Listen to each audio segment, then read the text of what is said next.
All right. Good day, everybody. Welcome to the BTBY Masterclass for another lovely afternoon. I am your host, Terrence, the Unstoppable Coach Leffridge, along with the Professor of Change herself, Brenda Ringwood. How are you, Brenda?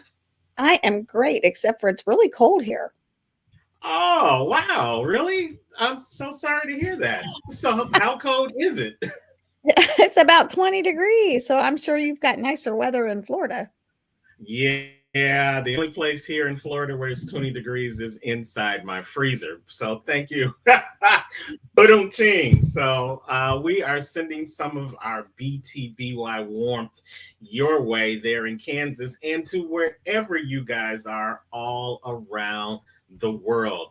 Despite whatever the weather would be, we want you to still use this day to become the best version of yourself. And that's why we have the BTBY Masterclasses. It's an opportunity for you to learn from some of the best speakers, thought leaders, and trainers that we have to offer here at BTBY. And it's all free in terms of investment of money. But when it comes to an investment of your time and an investment of the knowledge and turning that knowledge into application, well, it's priceless. So we hope that you have your pen and your pad or your favorite recording device. Brenda, hopefully they've got their favorite libation so that they can stay awake and stay focused because we are about to get this master class started. So, but before we introduce our first speaker, Brenda, what do you expect our audience to receive today? I'm going to say that you're going to hear a lot about communication today, how to do that.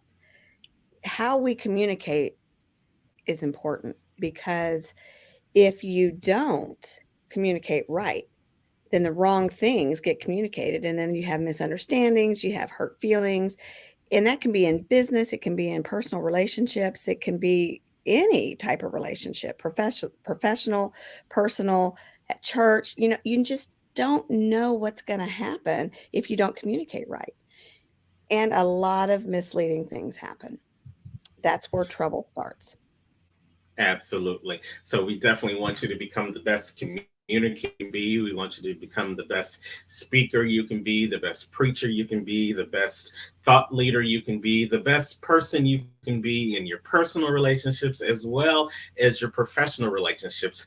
We want you to just become the best version of yourself. And we're grateful to have this wonderful platform by which we can do this, streaming through our host company, StreamYard, to Facebook, to LinkedIn, to YouTube. You can go to Brenda's YouTube channel and watch us. You can go to my YouTube channel and watch us. You can go on LinkedIn and you can watch us. So there's really no excuse why you can't get this information that's going to help you to go from good to better to best, because we can't let it rest until our good becomes our better and our better becomes our best. So if you guys are ready, I see that Heather is here. Heather Davis, she's ready. Morning, y'all. Morning, Heather. We've got Jill Jacobs Reynolds. She's saying good morning. Good morning, Jill. Welcome to the masterclass. Hopefully you guys have your pen and pad because we are about to get started. So you ready, Brenda? I am ready. I am ready. And I hope you guys pay attention because some of these guys are actually going to be at the event in October. You're going to get to meet them in person. Our next speaker, I had the pleasure of meeting him in person while I was in St. Louis. Fabulous, fabulous content. Everything he does, I've just been inspired by it. So I can't wait for you to introduce him. I can't wait for you guys to hear what he's got to say. I can't wait for it either. Now, out of all the introductions that we could say for this person, this man wears many hats, but the number one thing that he says he likes to be known as is a child of God. And at Amen to BTBY, that. we really love that. But in addition to being a child of God, he is a dad, he's a business owner, he's a podcaster of the fabulous daily podcast called Standing Out. And he's also a branding specialist and an executive coach. And he's going to come to you today to share, as only he can, his BTBY story, how he's become the best version of himself. And if you stick and stay and listen to what he has to say, you might be on the way to becoming the best version of yourself as well. So let's welcome to the BTBY Masterclass, Mr. Trey Griggs. Good Trey, morning, guys. how are you, sir? I'm doing great. Thank you so much for the opportunity to be here. Well, thank you for coming on to join us at the BTBY Masterclass. Now, we're not going to hold up any time because Brenda and I, we're ready to take copious notes on what you have to share with us today on the Masterclass. So the stage... Always have a notebook. Absolutely. Always. And the stage is yours, Trey. Thank you so much. Well, I'd be remiss if I also didn't clarify that I'm a husband as well to my beautiful wife, Tammy. And so it's great to be with you guys this morning. Can we start by just agreeing that we're all broken people, that there's something wrong with all of us? You know, all of us have things that we need to work on, areas where we struggle, things that are really challenging or difficult for each one of us. And a lot of that goes back to when we were kids. Now, I remember in 2011, I was in a car in Portland and I was crying. I was just bawling my eyes out. And the reason was simple. I didn't want to go into another business and try to pitch paper or toner. Now, doesn't that seem silly? But I had been dealing with so much rejection as a door-to-door salesman after a career in teaching and in ministry. I was a high school physics teacher. I was a youth pastor for a while. For 3 years, I did both. I taught 7th grade science and math and did youth ministry part-time and made the transition in 2010 into sales, which was quite the shock to the system. And so I found myself a year and a half later sitting in a car on the curb in downtown Portland crying because I didn't want to go back into another business and try to pitch paper and toner and deal with rejection again. My confidence had been completely shot. And it wasn't so much that my confidence was shot. It was actually that my confidence had struggled for years and years, but now it was finally coming to the surface in terms of real life situations. And so it took me some time to step back and say, why is this a problem? Why is self-confidence such an issue for me? You know, if you look at my resume, if you look at my life and the things that I was able to do, you wouldn't anticipate me to struggle with confidence. I grew up in a family where I played a lot of sports. I was very good at sports growing up. But at 7 years old, my parents divorced, and it threw a real kink into the system. It really threw us all for a loop, especially the kids. My sister, who's 5 years older, and I have two other half sisters that are 11 and 13 years older. It was a shock to the system.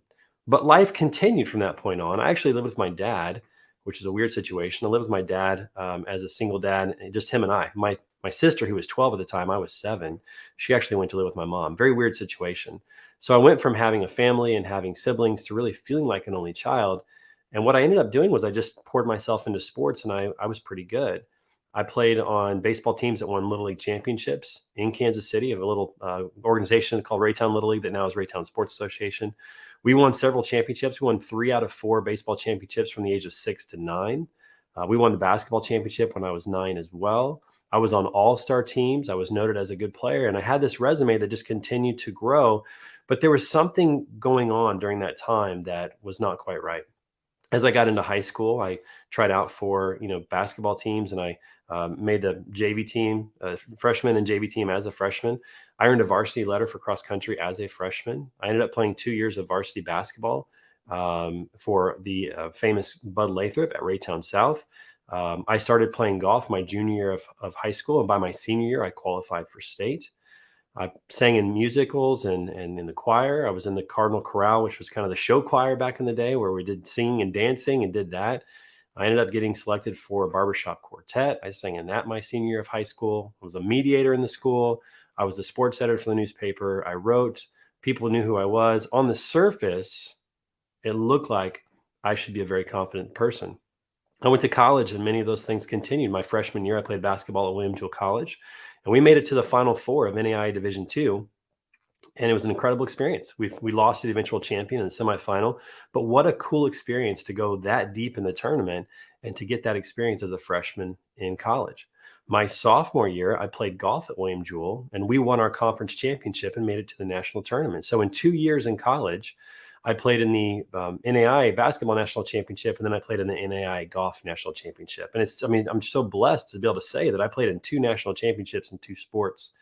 And I broadcasted football and basketball games on the radio station. I wrote for the newspaper and became the sports editor of my college newspaper. Again, on the surface, it looked like I would be a very confident person. But here I am sitting in Portland, Oregon, and I'm crying because I just can't face more rejection. I can't face going into another door and hearing a no. And it was at that time that I started to understand that there's really something going on. There's a difference between what's on the outside and what's on the inside. And that's why the title of my talk today is Embracing Your Past to Create Your Future. It wasn't until I was willing to embrace my past that things started to change. When I was 36 years old, I went to counseling. I finally said, I need to go talk to somebody that can help me out. And so I went to counseling. And through counseling, I learned a lot of things about myself. And I would say this to anybody: if you have the opportunity to go to a counselor, and I would encourage you to go to a Christian counselor. If you have the opportunity to go to a counselor, do it.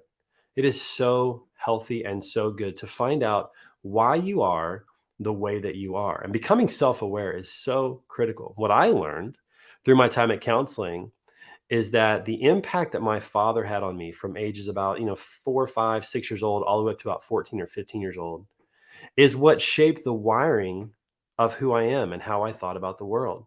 And we all have that. Our wiring of how we view the world, how we view ourselves, how we view others, what we think is possible or not possible, it's all programmed into us from that time period of ages about 4 to 14. That's when we understand what we know and what we believe about the world. But here's the critical part. You and I had no say in what that influence would actually be. It was up to our parents. Our parents decided what influences would be in our lives. What friends would they invite over to our house? What activities would they sign us up for and be a part of? What part of town would we live in? Who would our friends be as a result? What was their socioeconomic background going to be? What were their biases going to be? All of that was programmed for us at that time in our life. We didn't get a lot of choice in that regard. We went to the school based upon where our parents decided to live. We had a lot of friends based upon who our parents decided to be friends with. A lot of it was based on our parents. And not only that, but how our parents treated us, how they approached us. And through counseling, I realized that a lot of the way that I thought about myself and about the world was not my fault. And that's what I want to say to you this morning, is that the way that you view the world, if you've never done this before, where you've looked back on your childhood and you've never really done a self-introspective work in your life, the way that you view the world is not your fault. It was given to you by someone else. But here's what's critical is I learned through counseling how my dad parented me. And here's how my dad parented me. He was a very kind of strategic coach. He was an aggressive coach. He was a Bobby Knight kind of a coach, the win at all cost kind of a coach.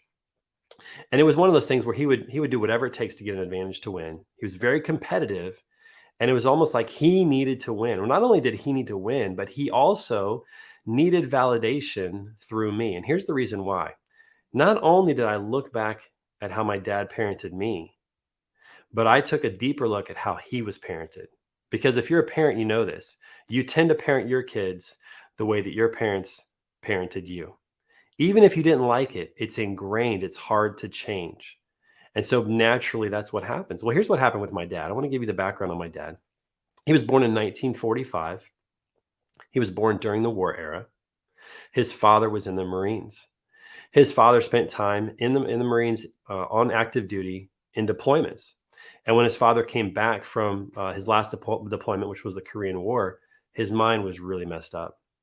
He had a mother who struggled with being alone during that time when his father was deployed, and who just became very mean and very bitter. My father was the oldest of 5, which at that time meant that he became the surrogate dad for the other siblings. And at the age of 13, his mother, my grandma, put his father, my grandfather, into a mental institution with the military, most likely because he had PTSD, which at the time was not diagnosed. Well, what that did for my father at the age of 13 is it took away his childhood, and he had to start working. He threw newspapers in the morning. He sat groceries after school, and he no longer got to do the things that kids got to do, which is participate in school activities, go on dates, go to dances, sing in choirs, all of those things that are typical for growing up. He lost them, and he had to become a grown up much, much earlier in life. Not only that, his dad was taken away from him, and his mom, because she was just bitter, became very verbally abusive and just mean. And so he grew up with a distaste for women because of his mother and bitterness towards the fact that his father was not around. Most importantly, his dad never spoke those words of confidence that all dads need to speak into their sons, that moms need to speak into their daughters. And that is, you have what it takes. You're good enough. You can do this. He never experienced that validation that we get from our parents. And so, how did that translate into how he parented me? Well, when he knew that I was going to be born, I was his only son. He had 3 daughters, and I was the only son. And he decided, consciously or unconsciously, I don't know, that he was going to live vicariously through me, that he was going to get those experiences that he missed as a kid through me. And so what ended up happening is whenever I would do something well, he would take credit for it. If I scored a lot of points in a basketball game, he'd say, "Well, who taught you how to shoot? I'm glad I worked with you on shooting," or, glad I took you to the gym. It was always him. And I don't think he was doing it maliciously. I think he just needed validation because of his childhood. But what it did to me was it told me that anything good that I did in my life was not because of me. It was because of him. It was external. It was not internal. But the flip side was also true. If I had a bad game, if I had a lot of turnovers in basketball, whatever it might be, he would say, "You need to work on your passing, or you need to work on your defense, or you need to work on your ball handling." And when those are the messages that you receive over that 10-year period, that critical period where we develop the wiring of how we view ourselves and the world, it tells me 2 things. Anything I do well is not because of me, and everything that I do bad is totally because of me. And so even though I had a very successful childhood, I struggled immensely with confidence because I truly felt that I was just getting lucky. Why was I on the All-Star team? Well, my dad's the coach, probably. That's why I got on the All-Star team. Why am I the starting, shortstop of this team? Well, because they probably couldn't find anybody else. It was never because I was putting in the time or I was doing the work. I mean, I was a gym rat. I played basketball all the time. I played baseball all the time. Like, that's all I wanted to do growing up was play sports and sing. And I just love those things. So I was the one putting in the time, but I never believed that was the source of my success. And so it killed my confidence and my self-esteem. So much so that I couldn't ask a girl out in high school, couldn't ask girls out in college. Had no confidence to do that whatsoever. And so again, here I am sitting in Portland, Oregon, crying, not sure why. And now I understand why. It wasn't my fault. And it wasn't your fault either, the way that you view the world. But now that I knew what was going on, now that I had fully embraced my past, and not only my past, but my dad's past, now it was on me as to what I was going to do with that. Let me tell you a couple of things that I got out of that experience of understanding how my dad was parented and his need for validation and his need for approval. First of all, it allowed me to empathize with my father in a way that I never had before. Now, my father passed away in 2005. He's been gone for 17 years, which is hard to believe. And we really struggled there towards the end of his life. And I wish he was here today that I could tell him, "I understand, Dad, and I forgive you." But he's not. But it still gives me the chance to understand who he was and to empathize with him and what he went through in life, the challenges that he went through in life, which was freeing for me. It was liberating. It allowed me to forgive and let go and understand that he did the best he could with what he had. He just didn't have much to work with. The second thing that it allowed me to do was to start giving credit to myself for the things that I've done well. And for some of you out there, this is the first step that you need to do. You need to start giving yourself credit for the things that you've done well. When I think about my career in basketball or in golf or whatever, I have to remind myself that it was because I was in the gym shooting the shots. It's because I was on the range hitting the shots in golf. It's because I was playing every day in the summer. It's because I was singing or I was practicing my guitar or whatever it is that I was doing. I did it. And I needed to give myself credit. And that's important for all of us to do. We're going to talk more about that in just a little bit. But what that does, when you start to give yourself credit for the things that you are doing, it begins to build up what I call justifiable confidence. Not arrogance, not cockiness, but justifiable confidence. What is justifiable confidence? It's when you do something over and over, when you do it enough and you do it right, that you know you can do it under any circumstances. It's about proving to yourself that you can do it and giving yourself that self-confidence, that self-talk of what I call justifiable confidence, where you can go in and do something well. Confidence comes from doing the right things over and over. Cockiness and arrogance comes from an insecurity, a place of insecurity and a need for approval. When you embrace your past and understand who you are, and especially if you struggle with self-confidence, once you start to give yourself credit and put in the work and put in the time and give yourself credit for doing so, you can begin to build justifiable confidence. And that leads to the next part, which is the ongoing side of it. And that is, I started practicing self-talk. And you know what's interesting is self-talk is the most important communication that you're going to ever hear. You know, Brenda at the introduction talked about communication today. And communication is so critical, especially in families, in businesses, on teams. But the most important communication that you're ever going to have is the communication that you have with yourself. The self-talk. What do you tell yourself? And the journey to becoming self-aware is so critical to creating the future that you want to see. It's so critical to building the future that you envision in your mind. I bet every one of you has a dream, has a vision of what you want to do in life, but there's something holding you back. And a lot of times it's your past. A lot of times it's what you experienced as a kid unwillingly and involuntarily that is affecting your future. And so as you start to build that future and you start to work in self-talk and how you communicate with yourself, it's so critical. Let me tell you some of the things that I do now that are really helpful, because there are days that I wake up and I am overwhelmed. I wake up and think, I can't handle this. And I wonder if any of you feel the same way. If any of you feel that, oh my gosh, this is too big for me. I can't handle this. And what I've learned to do, it's really simple and it's kind of silly, but it works. Whenever I feel that way, whenever I get up and I just feel, man, I don't know if I can handle today, I go in front of my bathroom mirror. I look myself in the eyes and I say, no, you got this. You can do this. You got it. Keep going. And then I walk away. And at that point, I just start doing. I just start working. Because let me tell you something, it's a lot easier to act your way into a feeling than it is to feel your way into an action. And when you're feeling overwhelmed, when you're feeling stressed, when you're feeling like, man, I don't know if I can do this, it's real easy to sit it out. It's real easy to just take that day off. But what has helped me is to actually tell myself, coach myself, encourage myself, hey, you can do this. No, you can do this. And then I start moving. Because I truly believe that God has given us the resources, the talents, the gifts to accomplish the visions and the dreams that he has given us. God never gives us a dream or a vision that he's not going to equip us to achieve. We may not have all the tools today, but as we keep walking, we're going to pick up those tools along the way. But that's so important that you don't self-sabotage yourself, that you start to put positive self-talk into your life. It is the most important communication that you will ever have. And this journey to becoming self-aware, again, it's just so critical to building this future that you want to see. And again, once you know the wiring, once you know the source of what's going on in your mind and how you see the world and how you see yourself, it's up to you. It's time to rewire your brain. And that is so critical. Let me share with you one thing that I think is incredibly important when it comes to rewiring your brain. And it comes from the Bible, from the book of Philippians, chapter 4. One of my favorite passages, especially when I think about being self-aware and helping myself think about the right things. Here's what it says.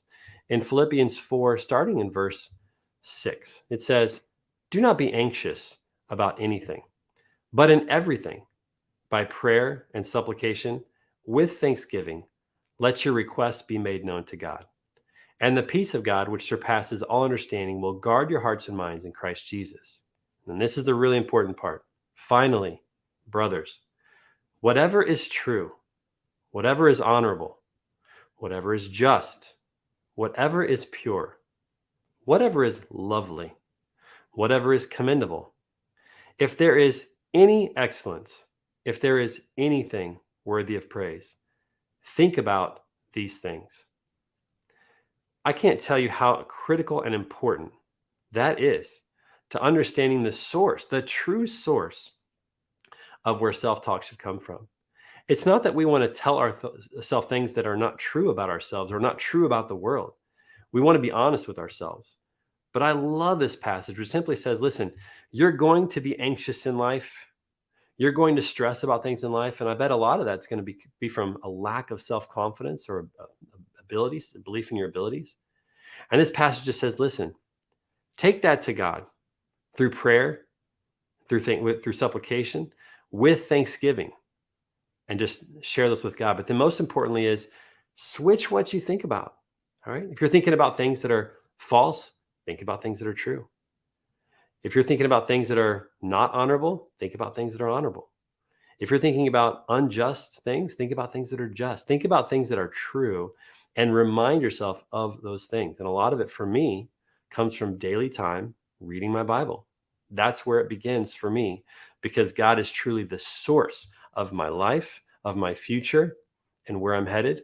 And so I want to be in tune with him as much as possible. And self-talk is a critical part of that through my time reading my Bible. And let me just tell you something else as well about that. It's important that you start to speak things into existence. Now, some people might go, that's weird.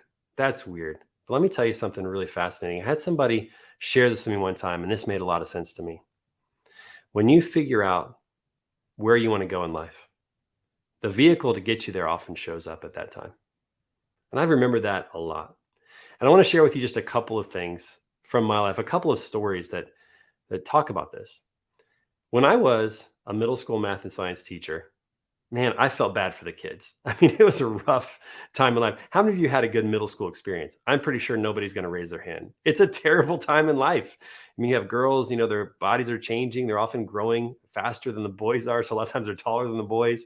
You have the boys that have way too much energy and their voices are cracking. And someone decided along the way that it would be a really good idea to put 25 or 30 of these adolescent co-ed preteens in a classroom with one adult for 6 hours a day.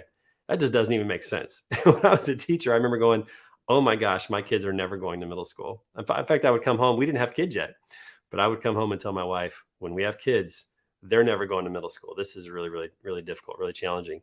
And we came up with this vision for our family. And the vision was this: when our kids got to middle school, we were going to buy an RV and we were going to take them across the country and show them history where it happened and have family time and spend time together. Now, again, I was a teacher and a pastor. My wife wasn't working. We didn't have much money at all. And this idea seemed crazy. This was back in 2008, 2009. Well, I'm happy to share with you that in 2020, we bought an RV and we took our kids around the country, showed them history, where it happened. We went to Seattle, Washington, all the way down to Bakersfield, California, in the Las Vegas area, then Grand Canyon area. We went to Key West, Florida. We went all the way up to Portland, Maine. All in all, we took our kids to 42 states and we showed them history where it happened. And I can't tell you how important it was to start speaking that into existence. And there's nothing mythical or magical about that. What we did was we started self-talking what was going to happen in our life. It led us to go to RV shows and look at RVs. It led us to think about, how we could save money, what that would look like, what kind of job would I need that I could actually do this and keep working, or maybe I could make enough money to stop working for a while. We started thinking about how to make it happen because we had a vision, and we started talking about that vision. We started speaking it into existence, and it came true. And it was one of the best experiences that we had with our kids in taking them around the country. It was some of the best family time that we ever had. It was some of the best memories and the pictures that we look at now because we started speaking that into existence. And that in many ways for our family was a form of self-talk. And it's incredibly powerful when you put your mind towards that. And so my encouragement to you today is to take time to embrace your past, to really think back through your childhood, how you were raised, how your parents, talked to you, the influences that were in your life at that time, and how that impacted you. And really start to dig in a little bit further back. I would encourage you to not only look at your childhood, but if you're fortunate enough to have your parents in your life, start asking them questions about their childhood. What was good about it? What did they like about it? What did they not like about it? What was it like at school? What was it like when they got home from school? What were their vacations like? all of these different questions to find out, how were they raised? What was their childhood like? Because that will oftentimes give you clues and a window into understanding why they parented you the way that they did. Now, some of you, and you may have had a great childhood and you didn't have some of the issues that I had, but I bet you've got something. All of us have issues. As I said at the beginning, we're all broken. There's something wrong with every one of us because we're human. And that's the way that it is. We're all born with a sin nature. There is a problem with this world. You can look around and see that it's there. And so don't be naive enough to think that there's nothing wrong with you or nothing that you can work on or nothing that you can improve. But the important part is to go back and to embrace your past so that you can create your future. I'm really excited about meeting some of you in the future and hearing your stories, hearing about what you've been through in your life and what that has meant to you, and these victories that you're going to experience along the way, these moments where you're going to be able to turn a corner on that. I want to end today by talking to you about what I'm doing today and where I'm at today. I still struggle with confidence. I don't think it's ever going to go away. I don't think my struggle with self-confidence is something that God's going to take away from my life, because it requires me to be dependent upon him for the source of my confidence in life, understanding whose I am, not just who I am. So it hasn't gone away. And I don't want to sit here and tell you that everything's going to go away if you do this. What I can tell you is that it has helped tremendously in understanding who I am and taking the proper steps so that I can be confident, justifiably confident in what God has for me. And I truly believe that God has a vision for my life that he is continuing to reveal, and that it is my job just to keep walking in that one day at a time. I don't know where it's all going to lead. I don't know where my business is going to lead. I don't know what it's in store for my family. I don't know how much sand is left in the clock that God has for me. It could be a day, it could be another 40 years. I have no idea. But my job is to simply take one step at a time and continue moving forward. And that's my encouragement for you. Life can be overwhelming. It can seem like it's too much, like you can't handle it. But I promise you this, God will give you the strength and the tools and the ability to accomplish the vision and the dream that he has for your life. And I can't wait to hear more about that when we get to meet sometime. I hope that we'll see you at one of the events in the future. And I appreciate you guys listening to me today. I think I had another 10 minutes or so, but I think I'm going to call it right here. I think we're good. That was amazing. Lots of good info there. We had some of the comments. Somebody said that what an awesome and profound message. And I don't think people realize that self-image can make or break you. It prohibits you from moving forward to do the things that you really want to do because you don't think you're good enough. And that's exactly why we do Becoming the Best You, is to help people through that.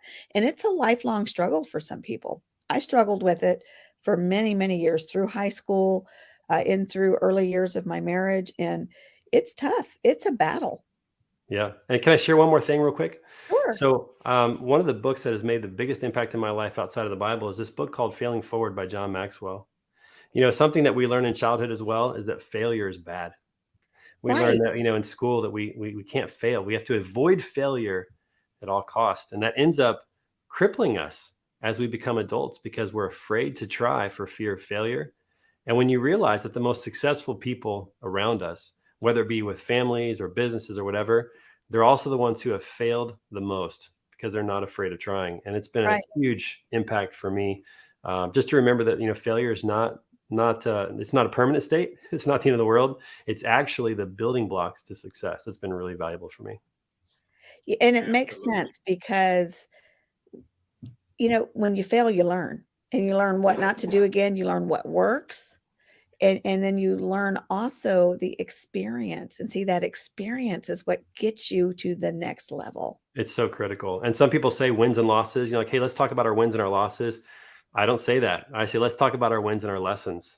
And that's Yes, just a small change, just one Yes. word change, but it changes the entire perspective of your life and what you're going through. that is so true. Absolutely. It is so true. And when we put ourself aside and we bring God into the picture, you've just opened the doors to let him have all of your wins. And Yes. what a better way to win than to let God do it for you, because But, that's what he will do. But you have to let him. I firmly believe that God is always going to write a better script for our life than we will for ourselves. But a That's lot of right. times we have trouble getting, letting go of the pen. We have trouble with that. I heard a speaker say once that we always go to other people for the things that we want, but why not go to God because he owns it all? That's right. No, I mean, that's who owns it all. So why wouldn't you go there first? And Yeah, then it to changes learn it changes people. the game when you're struggling financially and you're like, "I don't know how I'm gonna pay my bills." Well, Yep. God promises us that he's gonna clothe us better than the lilies of the field and feed us Mhm. better than the birds of the air that don't toil for their food. Like, we just don't believe that sometimes to the point of action, It doesn't mean that we sit back. There's still work to be done, but when God is a part of that, we don't have to worry about that. Isn't that Yeah, the truth? part of Yes. becoming the best version of you is recognizing that you can still believe in the things that you can't physically see, but you can see it in your spirit. You can see it in your everyday walk. You can see it if you just take those moments to see all the things that are already going on around you. Many times we can't see the picture because we're part of the frame. We're in our own story. We're in our own Yeah. picture, and we can't see the full manifestation of the canvas because we're stuck in that tunnel vision of where we are right now. But Winston Churchill once said that success is just failure over and over again without loss of that enthusiasm. So if I you love that. know that this is your God given talent, this is your God given gift, this is your destiny, then recognize that on the way towards the destiny, the journey is going to have failure within it. It's going to have those obstacles that you can't get over right there at the beginning.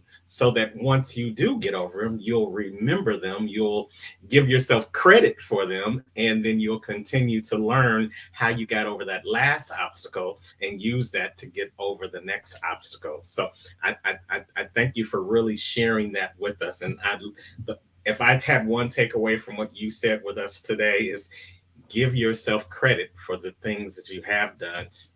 And then I want to add on to it, give yourself grace for the things you have not yet achieved, because that doesn't mean that it's not going to happen. A dream deferred is not a dream denied. There's just some more lessons you have to learn before you can give yourself credit for successfully completing the assignment.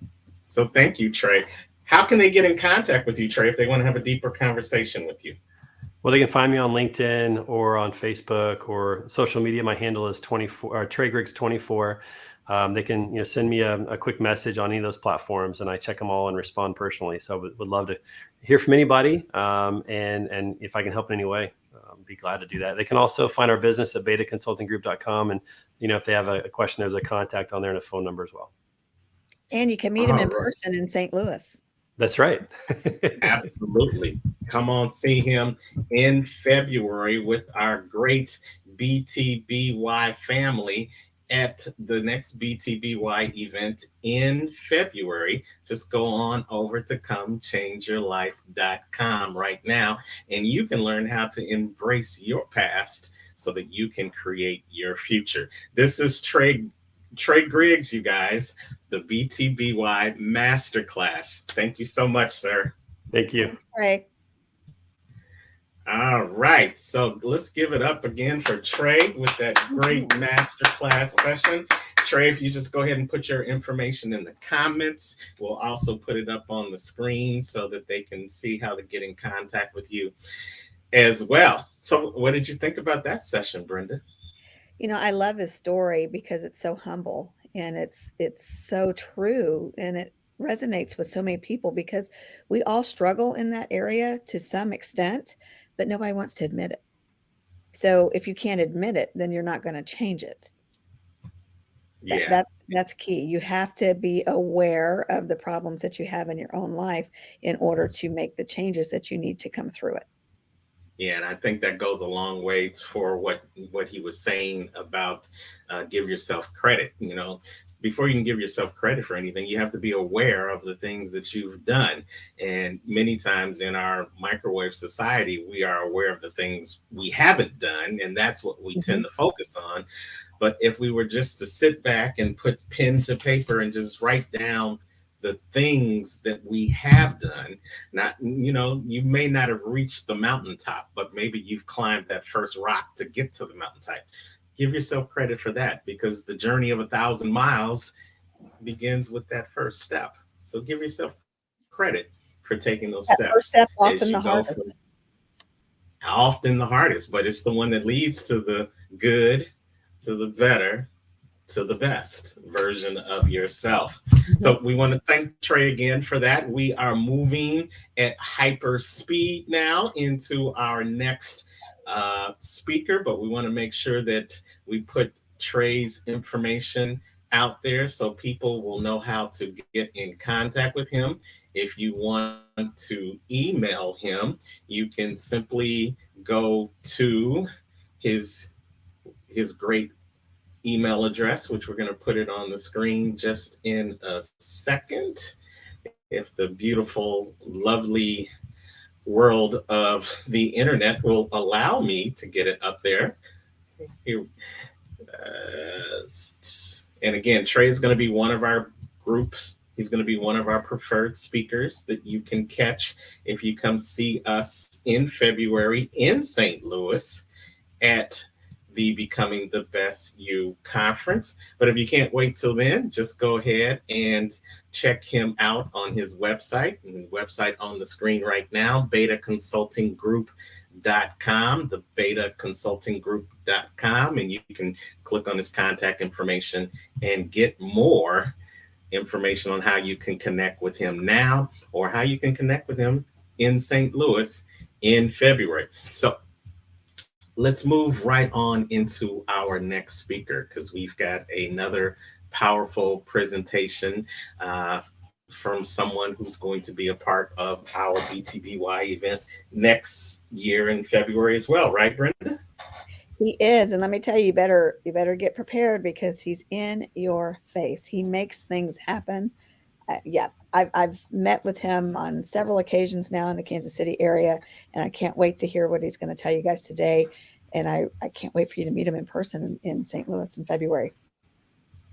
Well, yes, let's meet him now, learn a little bit about him. His name is John E. Avocado, and he's a critical skills coach based in Kansas City. Now, he served his country as a load master in the Air National Guard. Thank you for your service. And this was the first step in him becoming a communication expert. And you guys, you hear that word communication again. We'll talk about it throughout this day. He has been a lifelong teacher and life coach. And when wanting to become a better draftsman, he offered to teach the old timers how to use computers if they would show him all the practical knowledge out on the machine floor. He bartered his gifts in order for their services. Now he continues to help others communicate to themselves and to improve their lives through coaching, but also through volunteering with the Boy Scouts and the Adventure Center of Kansas City. So let's welcome to the BTBY Masterclass stage, John Avocado. Good morning, Hey, John. everybody. Good morning. Good morning. Morning to you guys. Good I'm morning to you fantastic. too. Great. You guys have had a Well, powerful morning already. Man, I tell you, there's more to come. More to come. So thank you for John, that introduction. you are so welcome, and we know you've got a powerful message that you want to share with us right now. So we are going to turn the stage over to you. BTBY Masterclass, this is John Avocado. Hello, everybody. Like they said, I'm Johnny Avocado, and I just want to give you a little bit more of a background about who I am. I think it's important that you might want to know why and how I came to be what I am and who I am. So it started off, like they said, I grew up in a very happy childhood home. I want to make sure I preface that for everybody. Oftentimes when we come to places like this, we want to hear the experiences of those before us and see how closely they align with us. A lot of times, many folks can make a connection to me because although I've had a lot of drama and trauma in my life, a lot of that was self-imposed. The home that I grew up in was very, very happy home. My father and mother were able to teach me a great number of skills. I can do just about anything that there is in the world. The problem was when I went from childhood to start to become an adult. And a lot of that change happens for many of us right in that time. And the best way to describe how my parents raised me is my mother wanted Jesus and my father wanted John Wayne. So I got a whole lot of confusing communication skills about who I was supposed to be and how I was supposed to be. And through it all, I built the defensive mechanism to just do what I was told. I became biddable until I wasn't. I became outrageous when I wasn't biddable. So there was a great dynamic here that I had to center within myself. As I grew older and started to become an adult, I saw a whole lot of my friends graduate high school, and they were just doing things like being dishwashers and stuff like that with their life. And I didn't know exactly what I wanted to do, but I wanted to do something. And I knew that I needed some structure. And the Air Force offered that opportunity to me. When I joined the Air Force, they gave me the thing that I needed, which was some direction and a plan. At the time, I didn't know that's what it was that I needed, but that's what they gave to me. And they helped me through the process of becoming a young man. And through all of that, I got to deal with a whole lot of other communicators in the world. One of the great things about our armed services is through the centuries, or through the decades, centuries too, they use century-old information, but through the decades, they have learned how to communicate within the organization themselves and how to take a person, break them down a little bit so that you start with a clean slate and build the thing that you want. Now, I had kind of a meta process through all this. I was able to kind of stand outside myself and see this happening. And I watched and witnessed a whole lot of this and retained it. And as I progressed through a whole lot of my technical skills, learning to be a loadmaster and avionics technician as well on F-16s, I was able to see how this process of putting information into my head worked and how they developed the habits that I needed to be successful in those different roles. Now, being a technician sitting on the ground for F-16s was a very different role than being the loadmaster there at the mission as it was going off. That sort of happened. So I was able to see some very different methodologies of teaching someone and how to build and define those habits for the self. Excuse me, just a moment. So after I got out of the Air Force, I went back into civilian life. And I suffered the problem that a whole lot of other guys did. I went out, the Air Force taught me that I was special, that there was something great inside of me, and they were able to find it and help me hone it. And so when I left the Air Force, I left with this great attitude, the thing that my father hadn't given me, some self-confidence. Although he had given me capacity and capability, the Air Force gave me confidence. Then when I went out into the civilian world, I tried to couple those two together, and I failed horribly. I came into what was considered what many folks call the basic world, where there was purpose and passion and meaning and regiment to how we would accomplish a goal, what we were going to do. The mission was defined. I knew what I was going to do in my life. And I wandered for a long time. It took some friends, and it took, in fact, my wife and her 2 children to help make me see that there was more to life and what things I wanted to connect to. And by first connecting outside of myself to other folks, including my friends and family that were helping me through the struggle, and then my soon-to-be wife, I was able to start to develop some processes and find resolution for myself. And I got to a good place finally. It took a long time and it took a lot of struggle. And I found myself sitting at the end of this journey, and I said, man, if I can do anything to help somebody else get through that journey quicker or easier or make a better connection, then I had to do it. So I started running my mouth a little bit, and I started to get myself educated. And I really started to dive into the psychology of who we are and how we are and why we make the decisions that we do. And I needed to do this for myself. My journey was, like for many, very self-reflective. I wanted and needed to fix the things in me. There were things I wanted to do. I was compelled and impassioned to perform. I didn't know how. So I started to dive into the psychology of how and why we make the decisions that we make. And a lot of that information, I found out, was tied up in sales and marketing.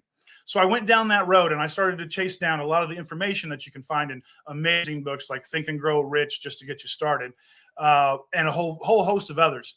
And a lot of that psychology that they began to define in a potential customer or client, we can use that information to be self-reflective to determine and define what motivates us within as an individual. So I took that information and I started to put it together, and I began to develop a coaching practice. People come to me all the time. I'm a very gregarious guy. I love to talk and I love to figure things out. And like I said from the beginning, share that information with others. And it's often a trade. It's always a trade to me. Interacting with people, I always learn something from somebody's story or from their struggle, or as often as not, their success. I have learned to live vicariously and be empathetic to the people that I interact with. So I get so much more of those interactions. And a lot of people come to me and ask me why I'm so happy or how I'm so good at that. And so I teach those methods to you, the very thing that I had to struggle to find for myself. One of those methods that I developed along the way was the very key factor that when we go to want to change ourselves, that we have to get a handle on. One of those procedures is what I call self-labeling. Self-labeling is when you define yourself. For us to make a change, we have to be able to see that there is a potential change to change to. We want to predetermine those choices and those thoughts in our mind when we think about ourselves. Oftentimes, if you're in a low or down place and you go to think about yourself, you think of yourself in that low and down place. That will be your default thought pattern. And what we need to do, what we have learned through the positive psychology route, is that we need to develop a new default thought pattern. Oftentimes, we think about developing habits out in the physical world, a routine or a time schedule to make ourselves do things, a workout routine, or develop a meal schedule so that we eat balanced and healthy meals, things like that. We also want to take those same methodologies that we use to develop physical habits and do the same thing in our mind. We need to develop those mental habits. And one of those mental habits we need to develop is that self-labeling. You need your new default thought of yourself to be the new you, the person you want to be. And so part of that is defining that ownership within yourself. So recognizing that you are in charge of your life and you are going to suffer the consequences of the choices you make, you have to then recognize, or you want to then recognize, how do I begin to make those changes? And that self-labeling is that first step. You got to decide who you're going to be, and then you have to say it to yourself over and over. So part of the process that I did with this is I began to recognize one of the best things that we can do is how we identify ourselves through our common noun, right? The everyday noun that we use. Johnny Avocado is my moniker. That is exactly what people know me as. And that's even how I think of myself. When I say my name, it's Johnny Avocado. Now I want to talk a little bit about that process. Give me just a moment. This dry winter weather has got me going here. So when I talk about the self-labeling, one of the first places we can really get a whole lot of power for ourselves is how we define ourselves. And oftentimes we know we were given a name as a child, and that's the name that we were grown up with. And you would even know, a whole lot of us, right? Your mother would call out your name, or your father would call out your name. And if they used your whole name, you knew you were in trouble, right? So think about that. Every time that somebody would call your name, that puts you in a certain state of mind. When your mother called out your entire name, you went into a role. You were suddenly defined as a child, trying to stand at attention and right yourself in whatever corrective action your mother thinks that you should be taking, right? So we want to use that same process for ourselves when we talk about our own self, when we talk about our personal noun, our name. So the name that we were given as a child, through history, you would oftentimes get another name. There would be a naming ceremony. There would be a transition throughout your life, either when you went to school or as you took on a profession, you would take that name, that last name. Your last name would often be your profession or your occupation. And then sometimes there would be other times that you would change your name as well. If you took on a lordship, or if you became titled, or if you became a master, or if you joined a trade, you even started to put a title on there like apprentice. Now, in our modern lifestyle, we've lost a whole lot of this progression. We've lost a lot of this process in our society that help people make that transgression or that transition from one status to the next as we grow. And now many of us are still called by the same name that we were as a child. And there's nothing wrong with that if your thought of yourself has evolved as you have evolved. The problem with many of us when we're trying to make a change is because we're not where we want to be. And to put ourselves where we want to be is we have to start to put ourselves out into the future as the person we want to be. And that self-labeling helps us do that. When you start to say who you are, you become that person. So what I decided to do for myself, and it's a little backstory of this, I've tried to help a number of other vets, and I help with some kids and stuff like that, make their way through some difficult times as well. And through some practice and through some history, I have determined to define that the self-labeling for you to give yourself your own nickname, or even empower yourself with a new way or a new spelling of your name means so much for you. And now many people might think that's weird or coy to try to look at yourself that way, but I assure you it's not. This is definition of self. You have to define who you are, and that self-labeling starts that process. So what I do is I help a lot of folks try to do that for themselves. So a few years ago, my name, Johnny Avocado, a few years ago, I had to put my money where my mouth was. I helped a lot of other people make some good steps for themselves through this process. And I heard a whole lot of folks came to me and asked me a little bit about what this was about and how they could do this for themselves. So I had to go ahead and just put it together, codify it as a bit of a ceremony. So I put a ceremony together, and I decided that I wanted to go ahead and figure this all out while I was at it. And I took some time and I did a little study and I did a little research. And I went ahead and got myself ordained so that I could perform this for somebody who felt that that was important for them. So I got myself ordained, and I got to looking into what it was that I needed to do to define a ceremony that would lead me, myself, into the future, defined by me and not my past, not little Johnny Mester that my mom would call me, or little John as the folks around me would call me as I grew up, but Johnny Avocado, this grown man that's been in the Air Force and done all these things and knows all this stuff. I need to think of myself as that person and not that little kid that my mother calls out to me.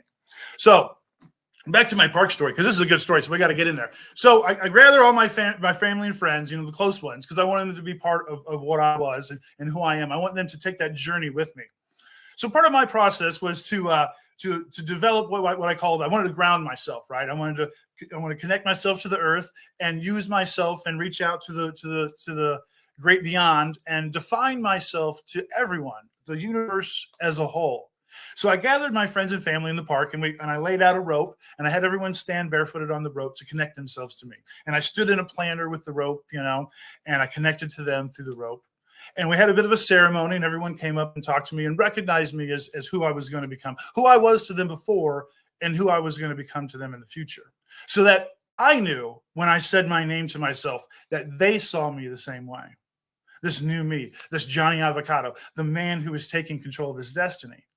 So we had this beautiful ceremony in the park, and as we were having our ceremony, lots of folks came past us. We were standing out in a gazebo, and there was a large family gathering, and they kept walking past us, and they were standing there watching us, and they were all enraptured by what crazy thing these folks in the park were doing. And it was my naming ceremony. And so I had a larger gathering than I ever wanted, but it was a pretty intense and unique experience for a whole lot of us. So I put that together and I codified it for other people to use it as a process. And yours doesn't have to be a ceremony in the park. It could be you alone with your loved ones. It could be you by yourself if that's what you need. But the self-definition. So I went through a ceremony to make a little bit more of an experience out of it, because as we all know, making physical real the things that we want help us to manifest those as the future comes to us. So a ceremony is a good process, binding yourself to that thought and to that experience, using physical objects that you can go ahead and use to remember if that's what you need, that tactile or that visual experience. So the naming ceremony was just one of those processes that I developed along the way of helping other people. And I decided that if I had so many folks asking me about what they were doing with themselves and how I was making myself better and how I could help them, that I just had to go ahead and quit making it be a thought or a byproduct or a hobby of mine. I had to really go ahead and put my purpose, my passion, and make this a profession. And so I've been in that translation from who I was before and who I am now. And I do everything I can to help other people find the communication skills that they need to talk to themselves to take the next steps forward. So, excuse me, just a minute. So the thing that I would like for everyone to take away from that is the importance and the power of what self-labeling is. You have to be able to see who you're going to be, so that the default definition of yourself when you think of yourself is this new person. And this is just one of those very small, or not very small, but very powerful techniques that we can use. And I love to discuss with folks. I'm not sure what else, Brent, you wanted me to discuss with folks today. This is my first masterclass. So I appreciate everybody having their patience and consideration with me. Great job. I love it. The Power of Self-Labeling by Johnny Avocado. Thank you so much for sharing that with us. We had some comments in there.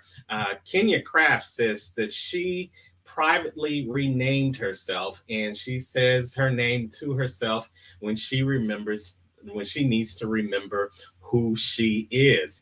And John and Brenda, many times we can get caught up in this world by the different labels that other people place on us, whether it is husband, whether it is father, whether it is CEO, whether it is janitor, whatever those labels are, positive or negative, that people place upon us, that we forget to who we are or who we want to be known as. So you gave us some great information, but when it comes down to the core, John, how difficult or how easy is it to self-label yourself and really tap into that power? Well, so it's not as difficult as we think it is. We do it often. You touched on a lot of it. Roles is a good way that we self-label and self-identify. Every time that you think of yourself in a role, you begin to act and behave, and your mannerisms change. You know, when you go from father to mother to lover to whatever, how your attitude, your interactions, and your mindset all change. So roles is a very good way, is one of those methods of self-labeling to instantly put yourself in that place you want to be. It's a great way to become self-disciplined, and to make sure that you're doing the things that you want to do. You talk about that, you know, when I speak in the business world, it's exactly what we talk about. We talk about defining what your role is so that you know when you're standing in that role, you're immediately there and you're using the power of putting yourself in that place. One of the things that we know about change to do for ourselves is that you have to really concentrate on one thing at a time. We like to think that we can multitask and all this, but the truth is we're really not good at that. We are all our best when we're a specialist. And so when we think about that, when we go to make change, we want to be a specialist in that change. And if we can make small, continuous changes, we will be more successful in trying to take this big, complicated change. And so you want to specialize in those changes. You want to put all of your energy and your thought into that change to define it, so that you have the best possibility of success. And so defining what those roles are ahead of time is what that role stance is. Now, when you go to self-label, you want to say the same thing about yourself. And so much of self-labeling is awareness, and making yourself take the time to evaluate yourself. We all say we wake up in the morning, we go, oh, I'm this or I'm that, right? And so an example of that might be you may wake up first thing in the morning and have the best day in the world. And then as soon as you go to work and somebody says something negative to you, they're like, oh, you were no good at this yesterday. And immediately your mindset goes from the greatest day in the world to suddenly this person who did this thing in the past who wasn't any good, right? And you think about who you were instead of this person that you woke up as this morning. So what happens to that is that you fall back into this default. Oftentimes, when most of the situations that we get into, we are reactive and not proactive. And so when we interact with people and we are instigated to react to them, we use our default reactions if we don't take the time to think of a new reaction. And so when we meet confrontation, like especially in the workplace, oftentimes if you're not powerful in the workplace, it's because you're not letting yourself see the new you, you're seeing the old you oftentimes. And when you get chastised or you meet that confrontation, you go to your default methodology. And your default methodology is to put you in this mindset of how you're protective and you're going to defend yourself. And if the past thought of who you are is some little kid curled up in the corner, or is somebody who stands back and just lets things happen, or somebody who doesn't have the power to make a change, then you're not going to. You have to ahead of time predefine. This is what we call predefinition, predetermining who you're going to be, predecision, so that when you get to that point, you have already decided what choice you're going to make. And when you go to be defensive, instead of being defensive, you might be on the offense. That your new role as CFO in the office is not to stand back and let things happen, but to stand forward when you know it's time for you to speak. So you define that role as CFO to, this is when I need to step up. This is when I need to talk. So you would do the same thing for yourself. The new me is going to do this. I'm this person that acts this way when things happen. Make sense? Makes perfect sense. And I want to throw out to both you and Brenda, because many times you're a life coach, I'm a coach. Brenda refuses to coach, but she coaches all the time. But in that vein, we tend to look at ourselves based on what we do. And back in early days, we even had our last name placed on us based upon the job that we did. John Carpenter, Jack Farmer, Bill Blacksmith, based upon the things that we did. But I want to ask you, in this whole power of self-labeling, what's more important? Is it more important to be known by what you do, or is it more important to be known for who you are? That's powerful. So that might be, so I'd almost break that into two. It's so self-identification versus what you put out into the world. So who you say you are, we often want that to match who we are out in the world. But as we all know, the person, we just talked about roles. How much of who I am out in the world, kind of is defined by the situation that I'm in. So when we talk about this self-labeling, I always have to we're trying to build and define ourselves, is what we're trying to do, so that when I think of myself in my default methodology, that I don't think of the person who failed before. I think of this person that's empowered. That's what we want. We want to envision the person we're going to become. I mean, that's the only way that you get to do it, because otherwise, like we talked, I didn't want to get deep into this, but it's pre-decision. We've already decided what we're going to do beforehand when new circumstances and situations come up. It's how the mind works. It's deep with how we are built. We're always trying to get out ahead of everything. And the way that we do that is we make a bunch of shortcuts.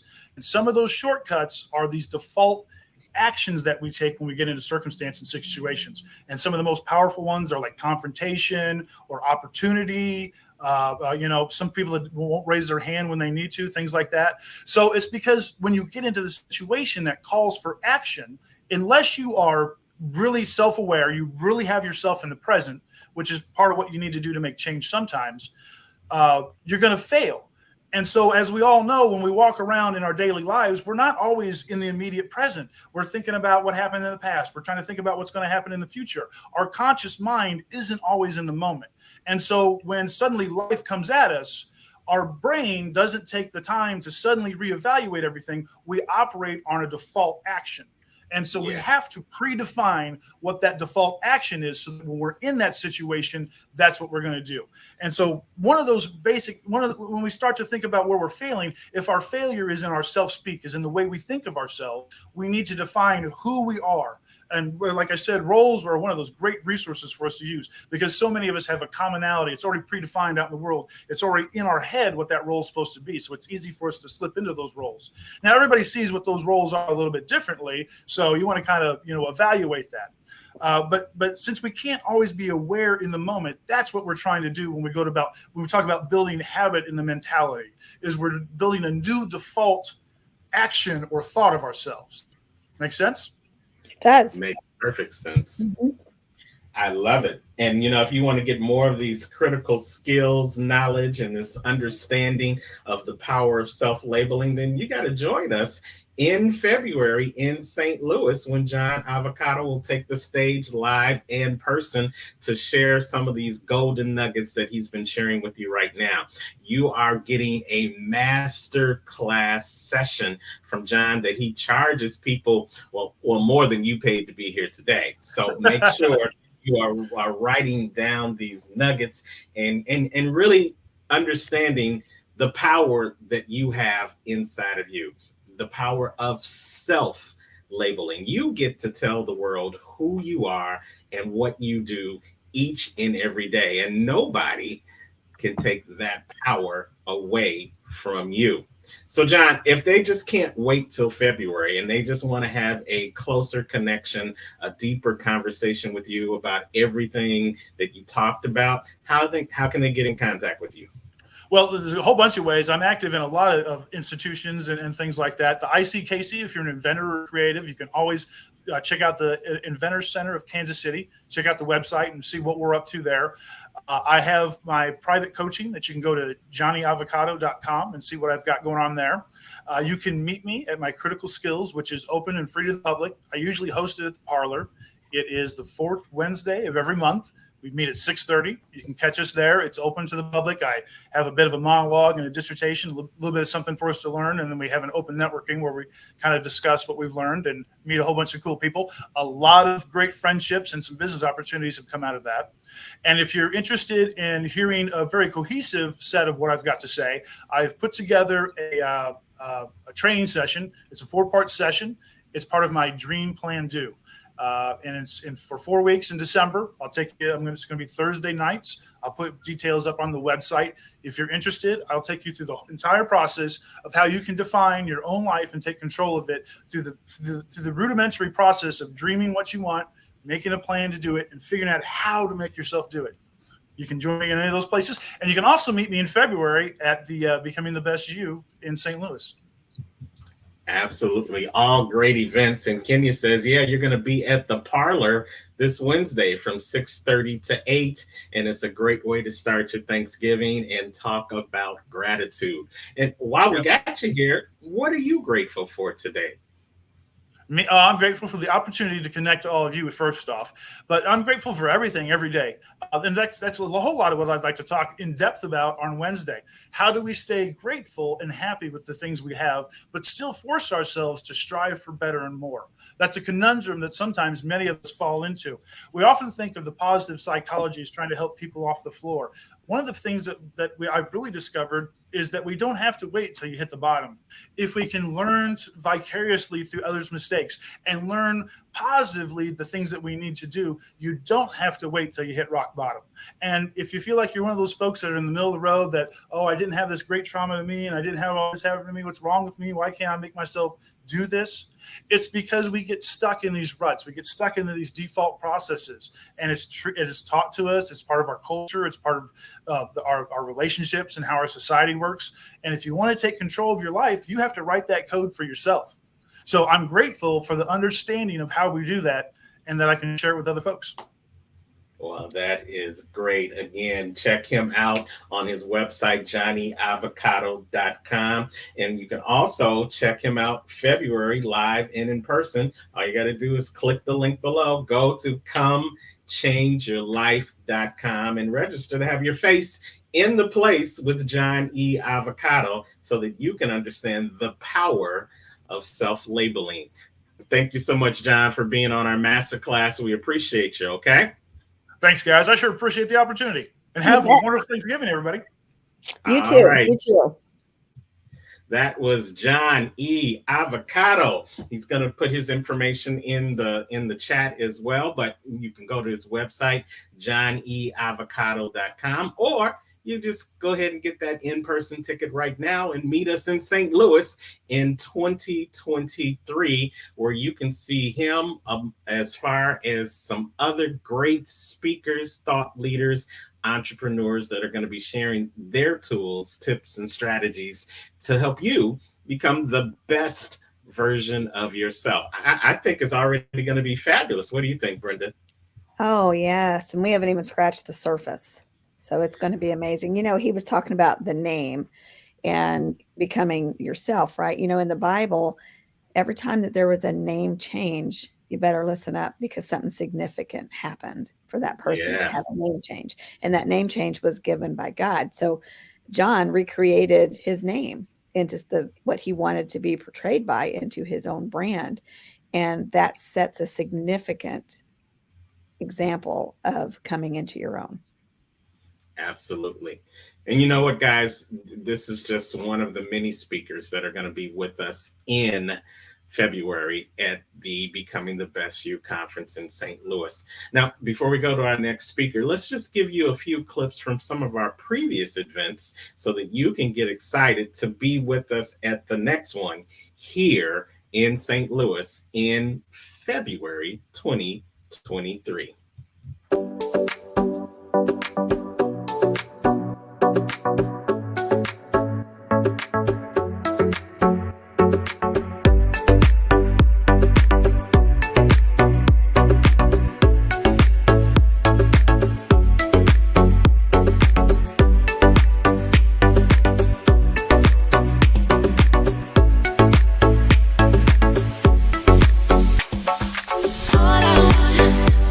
All I want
Yes, indeed. So those were some of our past speakers, some of our past attendees at our past conferences. But we want to make sure that we add some new pictures and some new faces, and that is you. So come on, have your face in the place where you can get informed, you can get fed spiritually, mentally, and yeah, physically at the Becoming the Best You conference, February of 2023. Get all the details over at comechangeyourlife.com. Comechangeyourlife.com. It's going to be some great information that's going to be shared over the 3 days. Give them just a sneak peek about some of the things that they can expect if they show up in February, Brenda. Well, it's not even what you can expect. It's a promise, because so many lives were changed in February, and I'm seeing it. And these people have become part of our Becoming the Best You family, and the change is real, because it's not just an event that you come to and leave. It is a 3-day event where you're going to get coaches one-on-one as well, where you can sit and talk and evaluate your life with them and get some feedback. And then when the event is over, we stay in connection with you, and we become partners in this change of becoming the best you, because you need help. If you don't think you need the help, then you really need to go evaluate yourself, because we can always be better. And I have seen lives shift from that first conference to now, and some of them have even come out and become speakers and went in and are grabbing those dreams that they've always wanted. It gave them the confidence, not only just the confidence, it gave them a team to help them do it. Absolutely. We have seen people personally go from attendee into becoming part of our family through our BTBS, our Becoming the Best Speaker Academy. And now they've graced the stages at BTBY events and other virtual and in-person events around the country. So this is definitely something. This is not just a conference. This is a movement. This is something that we are looking to spread far and wide to let the world know that, sometimes you don't need a hand, you need a helping hand. You don't need a hand out. You just need someone that's going to guide you along the way to help you become the best version of you. So if that's you, if you're looking to start 2023 strong, becoming the best version of yourself, and you need a little bit of a helping hand, then we're here from you. Just register right now at comechangeyourlife.com, because that's the first step in becoming the best version of you. That is so true, because our next speaker had been following our movement, and we had some friends in common that were also part of the movement. And what a great way to meet some really fabulous people, because you need that in your life. So, you really need fabulous people in your life, not people that are going to judge you because of what you drive or what kind of house you live in or where you work, but people who just want to be with you for who you are. So it is important that you do portray and live the life of who you are. That way you don't have to worry about who you said what to. Did you hear me on that? If you just live the life, say that again. That's right. And this next gal, she does that, and she'll call you out on stuff too, and that's, I want people in my life that are not going to be afraid to tell me things. That is a real relationship. And you're not going to get better if everybody around you is just saying, oh yeah. I'm a yes person. That's not, we need people who are going to help, that are going to truly evaluate and then help us get to that next level. We have a stepologist, Regina Platt. She helps you take that first step. She's also going to be there. But there's so much more that we need in life. Yes. Sometimes you just need that casual conversation. Yes. And you hit it on the head. You don't want the people that are just going to say yes to everything that you do, because those yes people are the people that keep you stuck here. But the next person that we have is going to tell you the truth so that you can go from here to there. And her name is Sherry Berger. She's the founder of here to there consulting.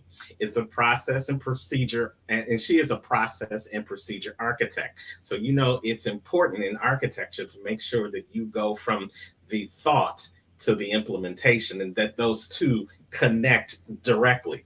She will expertly help your company manifest your vision by creating uniquely designed tools that will transform your business. She finds that transforming your business will often transform your life. Haven't we seen that happen in our lives? With over 20 years of experience leading, consulting, training, and mentoring companies from small businesses to large corporations, she's been a business owner for herself for over 20 years, and she knows how to balance all those functions. But her clients, her clients, they call her the process whisperer. I love that because she knows what it takes to create bottom line success. And she's passionate about discovering the individual challenges that clients face and creating productive and profitable tools for your business. So hopefully you've got your pen and your pad ready because the hand is the digital recorder of the mind. And she's about to give you some tools, tips, and strategies to help your mind work at its peak performance. So let's welcome to the BTBY Masterclass, Sherry Berger. Welcome, Sherry. Good morning. Good morning. That's great to see you. Thank you so much for having me today. You I'm bet. coming down with a little bit of a cold, so I will just be drinking lots of water. That's okay. Sherry's also got a book out about what she does, a little bit I about did. her I story. recently just wrote a book on balancing, a system for balancing work and life. Can we really balance it all? No. Can we do it all? No. But there's great processes and procedures. And today, actually, I'm going to speak on chapter 4 in my book. That's what I will be talking about this morning. I What's the love title of that all chapter? the speakers that we've had up to now. I don't know if you guys have been listening, taking notes, but oh my goodness. And I loved how John was just speaking all about how much we need to worry about those labels in our life. And I found that very interesting, being what I'm going to be speaking about next comes right in process with that. So, yeah, John was telling you a little bit more about himself, and I'm going to tell you a little bit more about me. I grew up in a middle class home. I grew up in a middle class white neighborhood home, like a normal person. I'm one of 6. I'm the oldest daughter of 6. And it was a interesting childhood, needless to say. Well, I haven't lived at home since I was 17 because my father kicked me out multiple times when I was 16, not because I was a bad child, but because he had anger problems and he had his own stuff, right? Sometimes we live in that past of what our family life was like versus understanding. And John was talking about this some, which I find very interesting, understanding where your parents came from, where your generations have came from, right? So I went from the egg to the frying pan. So at 17 years old, I went to an abusive alcoholic husband. And I became a parent at 19 years old. And then that put me into becoming even a single parent by the time I was 20. So that was a very fast way to grow up, right? That's a fast way. And I never, as a child, was ever really a child because at 8 years old, I learned to protect my brother from a lot of abuse. But, we don't choose our childhood, but we get to choose where we are. So I want to start a little bit more with my story. So I understand what it's like to be a mom, right? And trying to be the best version of yourself with being a mom at such a young age. And it can be challenging, overwhelming at times, but that does not excuse us from not striving to be the best version that we can be of ourselves. So we need to live by example continuously, work to be a better mom or a better person, right? Growing along the way and realizing that no 2 moms or 2 women, because women tend to compare women to each other, are the same is very key to figuring out who you are. And so I have a passion for families and I hate seeing them fall apart. And I have a passion for people and I hate seeing them fall apart. So have you ever heard the saying, if mom's not happy, no one's happy, my daughter Robin would say that that is 110% true. And so I came from that home where examples of character and integrity were not always a priority to teach. And I had to overcome a lot from my past. And I hope to pay it forward and help others through my service to overcome similar challenges. So I understand what it's like to be a single parent, financially insecure, and even a broken person at times.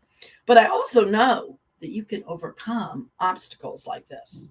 When you do, you will find that grass is greener right beneath your feet. Yes, water your own grass. You just need to put in the work. And I understand what it's like to be lost. Did I tell you? I became a mom at 19. Do you know who you are at 19? Now you're raising a kid and trying to figure out life too. That's a lot. But we all have a called purpose. So every story is different. And I teach about 6 different areas in your life. So each story is unique and created by our own choice. Did you hear me? Write that down. It's your choice. In the end, what we do with our past is the key that unlocks our future. I'm not where I am today by mistake, but by design. I'm here because of determination, dedication, and unbreakable will to not give up. I'm here to share my experiences about overcoming those obstacles in the 6 areas of your life. And if you're ready to overcome them and those challenges in your way and prepared to do the work in your life, you can also build in those 6 areas. And I understand that when I talk about these 6 areas, you could be strong in one area, but you need to be willing to work in the other.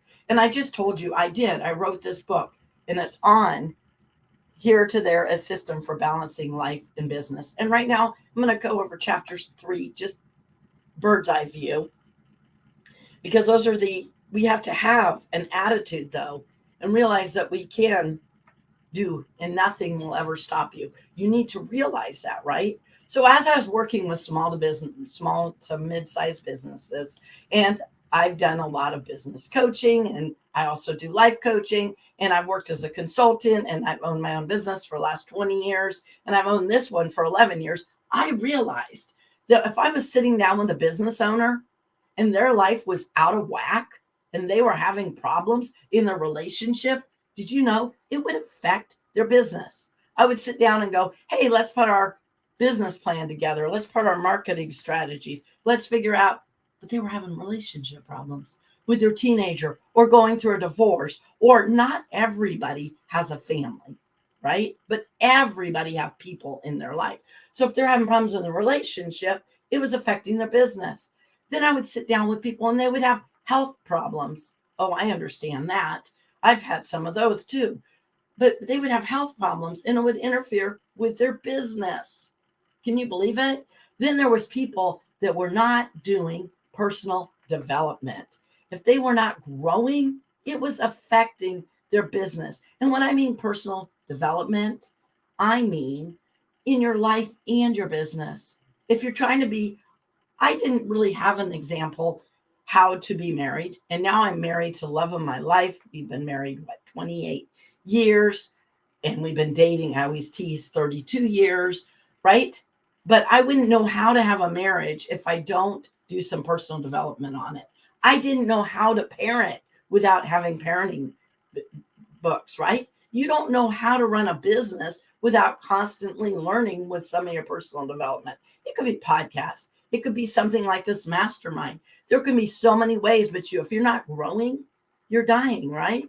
So we have relationships, we have our health, we have personal development, then we have our business. We need 3 areas and 3 habits in each of these to grow, right? Each of these areas to grow. And then we have our finances. And people go, wait, finances and businesses are together. No, they're really not. Finances and businesses, right? You have your personal finances and your business finances. And every time I do a talk on budget, people hate the word budget. So we won't use the word budget, but you have a pre-spending plan for your life and your business, right? Both of those need to be in balance. But now I'm going to talk about the most important one. Now, I happen to be a Christian. I don't ever shove that on other people, but spirituality, everybody has. So in the center of it all is your spirituality. And do you know if you're having problems with your spirituality, it affects your business, your relationship, your health, your personal development. See how all 6 wheels? So that's what I talk about a lot in this book. And today I want to talk about something that's really, really important. You can put all those goals together, and that's great. So come up with 3 goals and 3 habits for all 6 areas of those in your life. Remember what they are? Your health. And these, I'm not doing them in any certain order. So no, not one. Spirituality is the core, the most important one. Okay. But then we have our health, our personal development, our business, our finances, our relationships. And then, like I said, spirituality is the core. So do 3 goals and 3 habits for each of those areas. And you know what? Sometimes relationships take more time.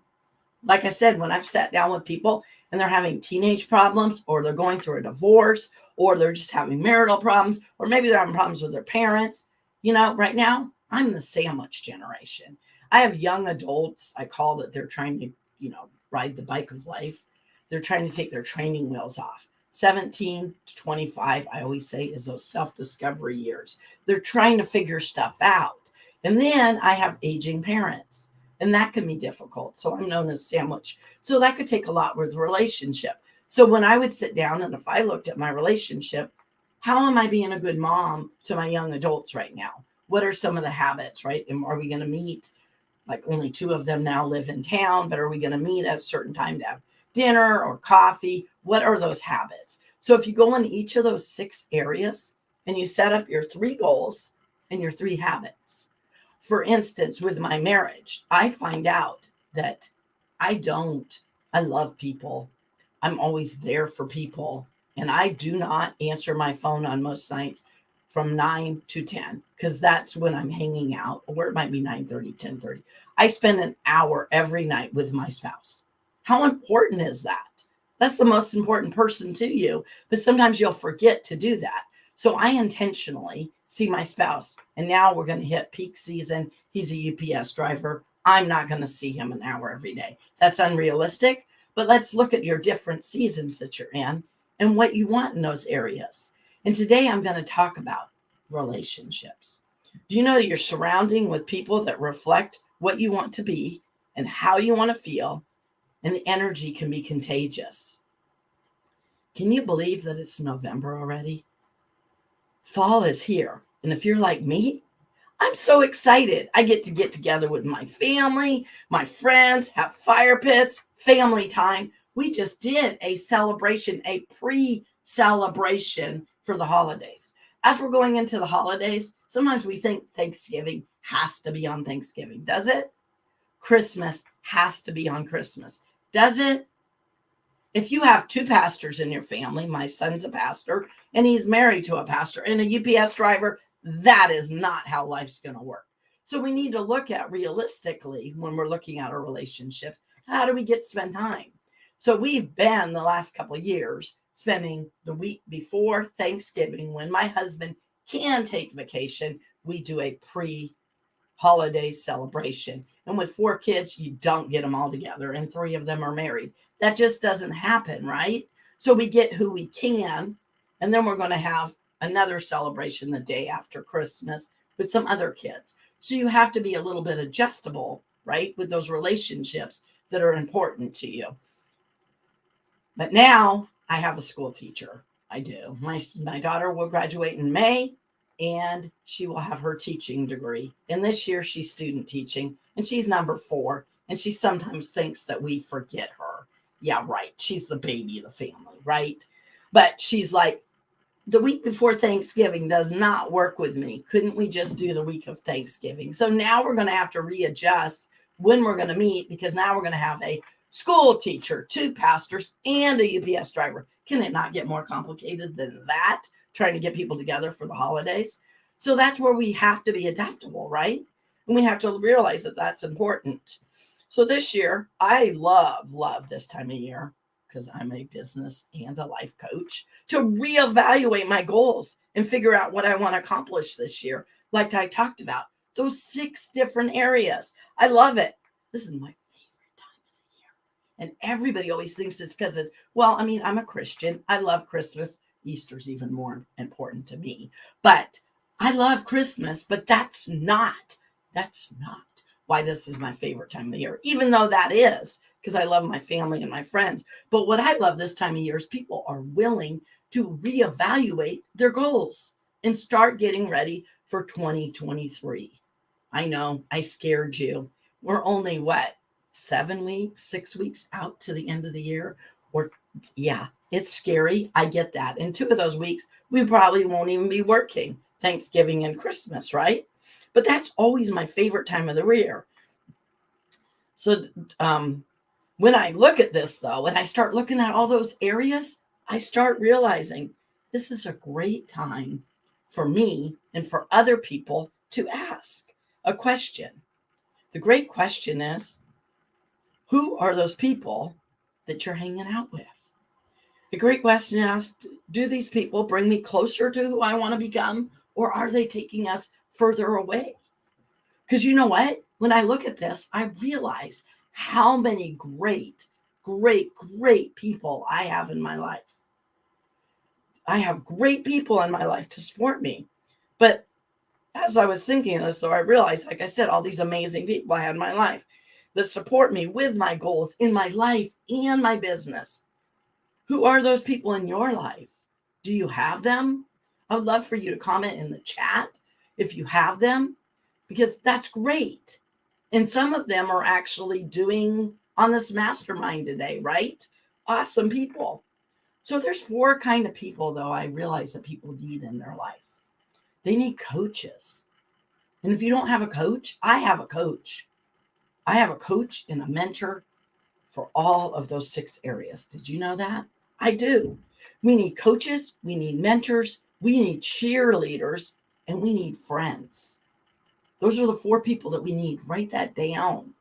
Whether it's in your personal life or your business, it's crucial to know who is on your team. Did I say the word team? Yes, team. And what position they play. Building a team is vital for accountability and success throughout the year. Somebody was saying, I think it was Brenda, they were saying I would call you out. But yes, those people that will hold you for accountable, they're going to let you know in love, right? In love, keep you accountable and support you. So now is the time. This is the perfect time of the year to start building a team. Find some coaches, mentors, cheerleaders, and friends. Write those 4 down. Coaches. Why do we need coaches? A clear goal on your business or your life. They will help you come up with a clear goal. Clear on what action it takes and what's holding you back from moving forward in that area. They will believe in you more than you believe in yourself. Develop more courage and confidence. I think John was even talking about that before I was speaking. He was talking about, you're not always confident, but if you have those people that believe in you and help you keep your confidence and courage, that's so important. And you can learn new tools and better habits.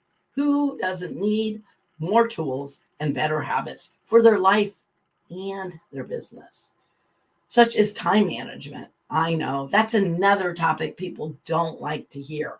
Do you know that there is not just one system for a spending plan or time management? You're like, what? Yes, we have to worry about what your personality is, what works for you, what system would work best for you. And coaches can help you come up with a system that works for you, not just for everybody. Feel supportive, have accountability, and feel more motivated by knowing you have that person in your life. A mentor is someone who sees more talent and ability within you than you see within yourself and helps you bring it out of you. So being encouraged and empowered in personal development, helping identify and achieve career goals. It will increase your confidence. Even if you are confident, could you be more confident? Could you want somebody in your corner? Have access to senior role models and build a support network. So I have a story. When I was 18 years old, I met this amazing individual named Gerald Harris. And he believed in me. Did I tell you I was married to an abusive alcoholic at the time? I was always told as a child that I wasn't smart. I wasn't pretty. Well, I wasn't the pretty girl. There's 3 of us girls. I wasn't. And Gerald believed in me when nobody else did. And you know that my ex-husband, who was the abusive alcoholic, used that against me, right? People will never believe me when I tell them at 20 years old, I had no friends. He had totally cut me off from the real world. That's what abusive people do. So as an 18-year-old, for somebody to come along and believe in you, and when you're 20 and you decide you want better for your life, and you have somebody that says, you can do it, what would that mean to you, right? There's areas in your life, I know that you're probably not confident, but if you had a mentor that believed in you and said you could, when you have those records, maybe from your childhood, maybe from an abusive relationship, playing in the back of your head that aren't even true. Do we need to test the reality against what's being said? Coaches and mentors are great with helping you with that. Of course, counselors are always important too. And I always tell people proudly, I have worked with counselors my whole adult life. So going to a counselor does not make you weak. It makes you strong. Write that down. It makes you strong because you're using a sounding board of how to move from here to there. You're actually trying to grow as a person. You're actually not saying that you have all the answers. So find coaches, find mentors, and if you need counselors, find a counselor because those are so important in your life. The next thing that we really, really need is cheerleaders. Cheerleaders. I've heard people say before their mom or their dad was their biggest cheerleader. Gerald Harris, that I was just talking about, he was my second dad. He was more of a parent to me than my parents. He believed in me when others did not. I just lost him 2 years ago, but I didn't lose him, right? It made me who I am today. Everything that you go through will make you stronger and make you who you are. And my parents, they have their own baggage. They have their own brokenness, right? Doesn't make them bad people. It makes them who they are, right? And we get to choose to stay there or grow further. So that's where coaches, mentors, cheerleaders, a lot of people have gone further than they thought they could because someone else thought they could. Zig Ziglar. Did you hear me? A lot of people have gone further than they thought they could because someone else believed they could. When I wanted to leave an abusive relationship, I was 20 years old. My mom goes, honey, you're not that pretty. You're not that smart. What are you going to do?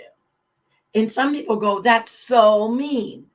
My mom just turned 80 years old. Do you know my mom was speaking to herself? She was not saying that to me. She was, but that's what she believes, right? But if you get somebody else that will speak the truth and say, do you want to or you don't? One of Gerald's favorite things to always tell me. I would go, yeah, but I'm not, and I'm not, and I'm not. And Gerald would say, do you want to or you don't? Because the first step is to decide you want to. So I put myself, I'm the first college graduate. I went and got my GED. I had to get my driver's license. I didn't have any of that, right? Put myself through college. But this is not about me. This is about the fact that no matter where you are, you can get to the next level to where you want to be. So get those people around you. Support. Cheerleaders are support. They're sympathetic. They can be a calming voice when life goes all wrong. Have you ever had your life go wrong? I know I have. So yeah, they trust you and your dreams. Do you remember when you were 3 or when you were 5 and you had those big dreams? What happened? Life. And then life might have squished them on you, but you still can move from here to there. Can you tell that's one of my favorite puns? But no, you still can create a custom roadmap to get you where you want to be. Believe in yourself, in your goals, and they don't tolerate less than your potential. Those cheerleaders are going to push you further than you want to go. If you're in Kansas City here, oh my gosh, the Chiefs drive us nuts. They always want to pull it out the last second half of the quarter. I'm not even a football player because I grew up in Alaska. We do not have professional teams. But every time, and everybody always makes a big deal about Mahomes. And Mahomes is great, but you know Mahomes can't do it all. He has to have his team. And those cheerleaders, they never give up on him. And if you ever come to a Chiefs game, I'm going to warn you, we have the loudest stadium in the United States. Okay, that's what they claim. But with all those cheerleaders, do you know how much that empowers Mahomes and the whole team to be the best version of themselves? They don't give up. They will be losing. And all of a sudden, second half, they pull it. And I'm always like, you hear all the cheerleaders? You hear all the people that are not giving up on them? I lived in Atlanta, Georgia for a short period of my time. And I called them fair weather friends because we didn't like it when the Braves or whatever the Falcons lost. They did not stay with their team. Kansas City stays with their team. Oh my gosh, same with the Royals. Kansas City is big into sports. So if you're like me and you're not the biggest about sports, I've learned over time to, go with it, know who won so that you can communicate with others, things like that. But they have the biggest fan club. They have their cheerleaders. Do you have your cheerleaders in your life? Even when you're about ready to maybe lose, they say, oh no, you can pull it off the second half. And Chief players, no matter how cold it is, and when it's raining, Chief fans, they literally stay in the stadium. Sometimes I wonder what's wrong with them. But do you have those people in your life? Do you? Because you need them. Friends, keep people in your life who truly love you, motivate you, encourage you, enhance you, and make you happy. All right. I'm an extrovert on steroids. I know you all just met me, and you're probably shocked when I tell you that. My husband, people always think he's the introvert. He's more of an ambivert. If you talk about what he's interested in, and by the way, he's my best friend too. We were best friends, and then we ended up dating, and I didn't want a husband or a boyfriend when I met this guy. Didn't I tell you I got burned a lot by my ex-husband? And so I had a kid, and I was doing it on my own.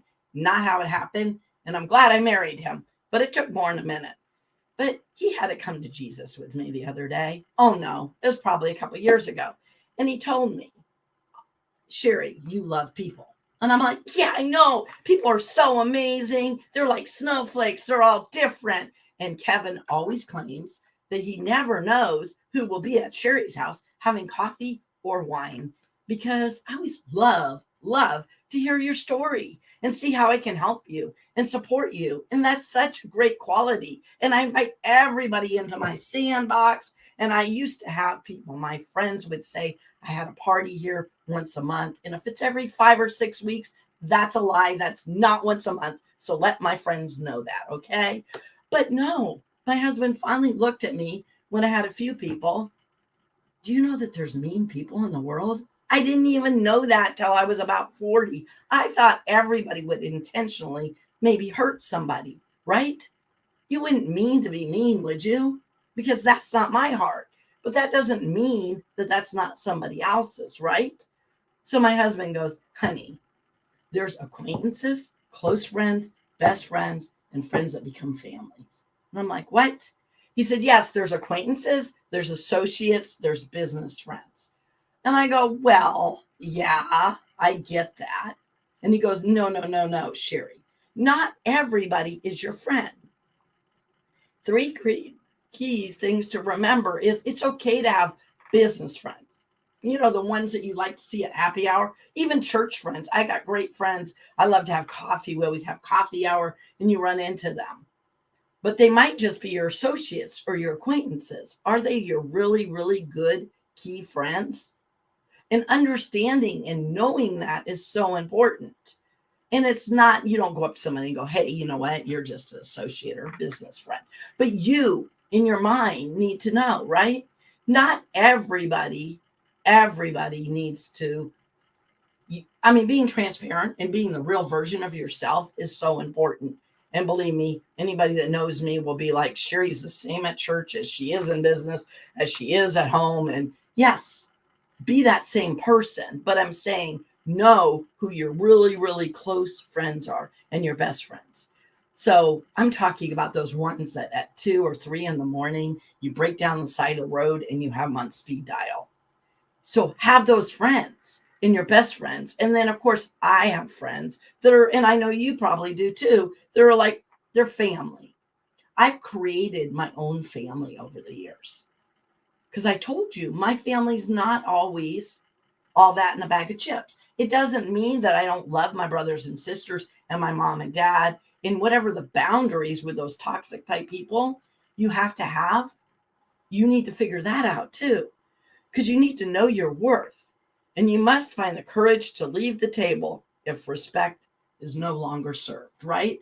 You need to know when to disassociate.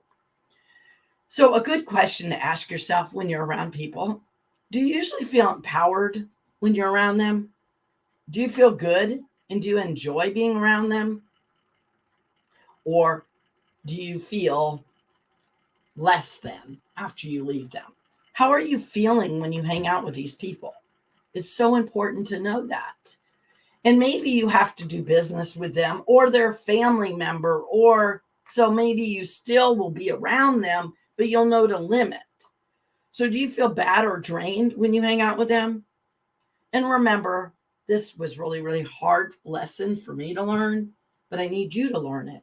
It's okay to outgrow people. So when Gerald died 2 years ago, a friend of mine bought me this cool bush. I don't know my plants. It's a rose bush though, and it has little spirals like this that grow out. And she sent me a great, wish I had right up in front of me. I don't right now, so I'm going to paraphrase it. But she sent me this great write-up about, as you go along in your journey in life, there will be people in your life for a reason, for a season, right? And sometimes because of divorce, death, or we outgrow them, we move away. I grew up in Alaska. So a lot of my friends in Alaska and when I moved from Alaska to Atlanta to Kansas, that's hard to keep up with all those people. And so sometimes they were only there for a season or a reason, right? And a purpose at that stage of your game. And sometimes as we grow, you might need to outgrow some of them. For instance, I went to Al-Anon when I left my abusive alcoholic, or maybe when I was still with him. And he went to Valley Hope, which is for rehab for people that are alcoholics or drug addicts. But they also have rehab for people like me. So I went through a lot of that, which was great. But over time, some of those people wanted to move on with their life. And some of those connections I made, they're still there. They're still marrying the next abusive alcoholic. They have not overcame their past. They are stuck in that season. Doesn't mean they're not going to move forward, but maybe they're not moving at the same speed that you're moving. So maybe you just need to move forward.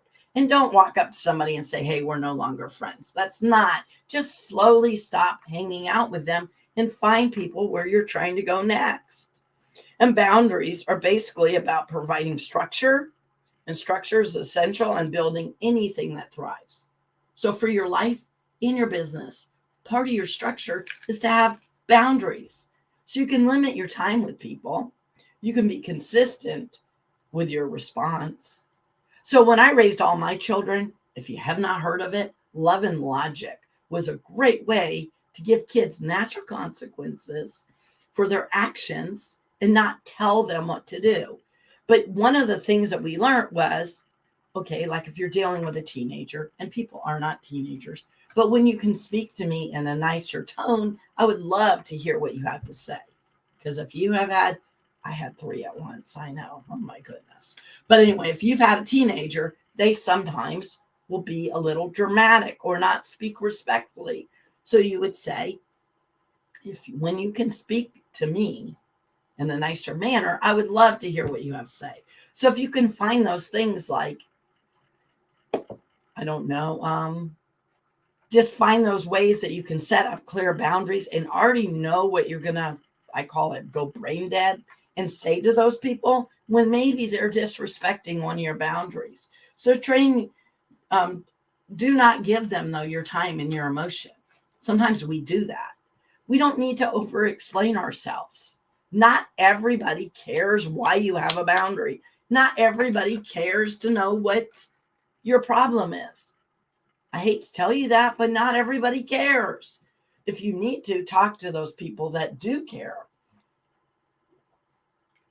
and train yourself to stop and think about how you can best respond.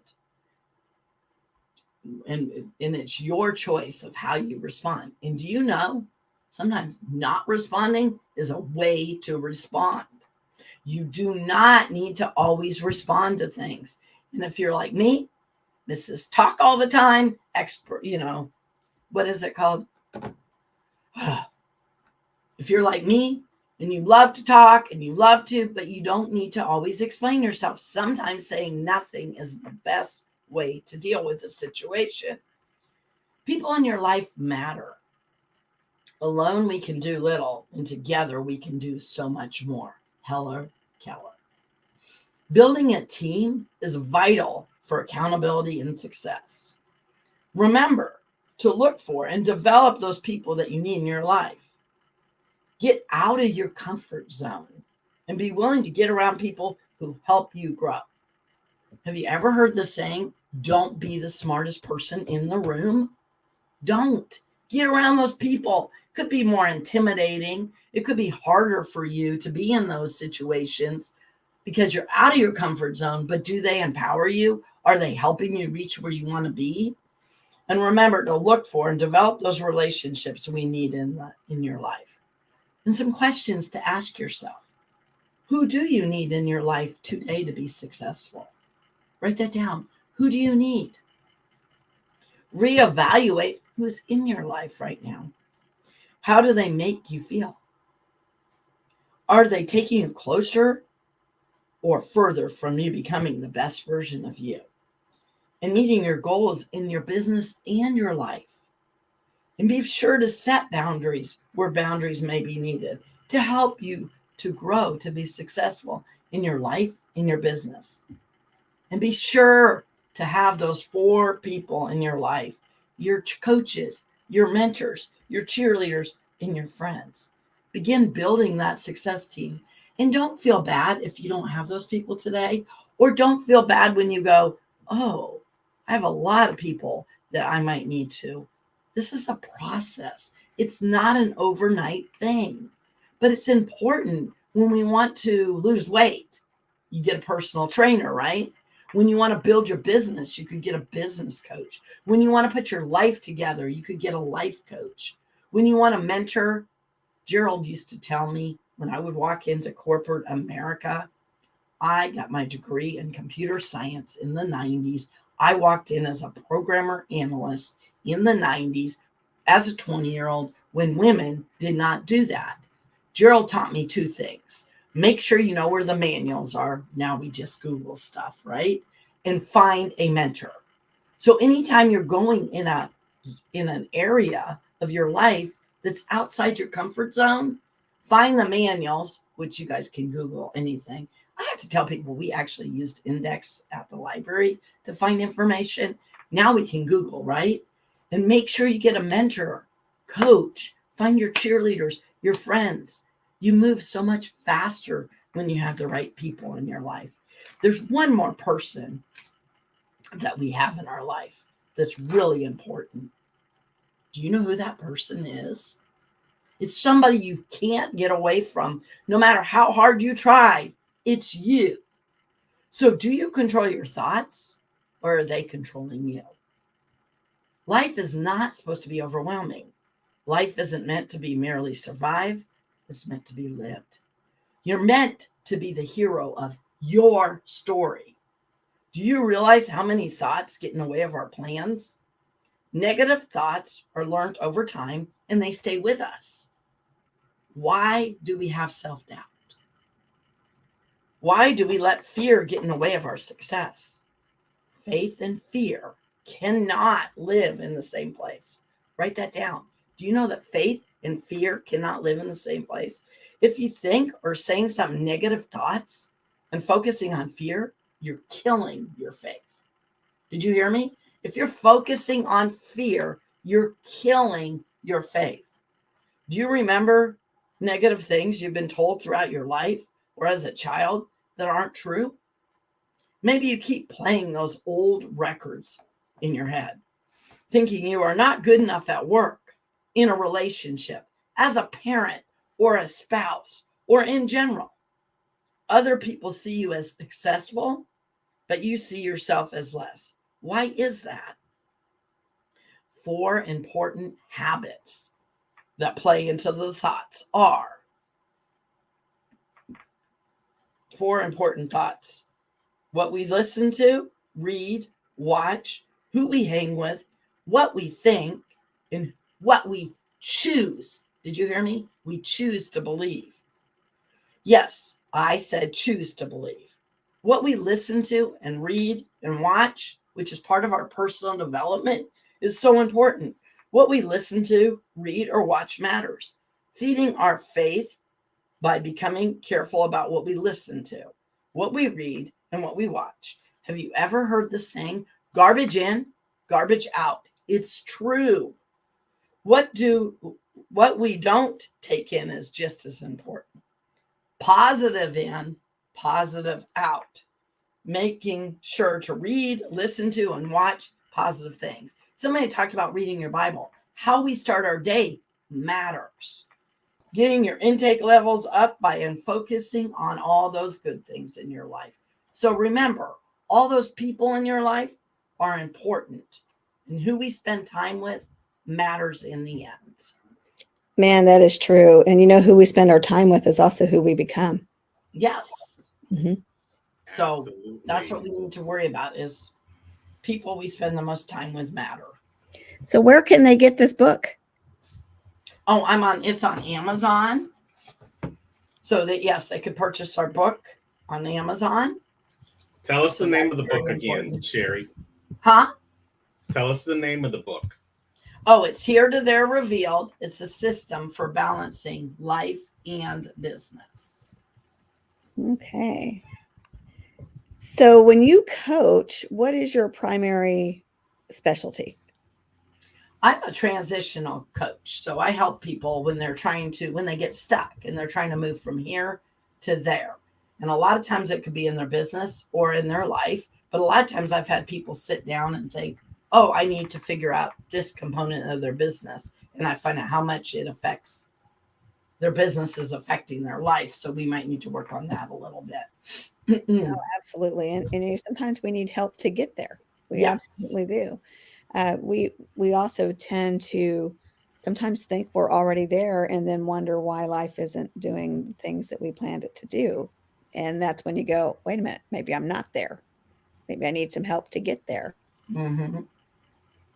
So, and that is why you are such a good fit for the BTBY stage, because our people are stuck. These are people, and it's not about the money. You can be stuck and make a lot of money and have the life that you think you want, but you could still be stuck because you're not happy, or you're stuck in a situation that you don't like. And sometimes we don't want to admit that.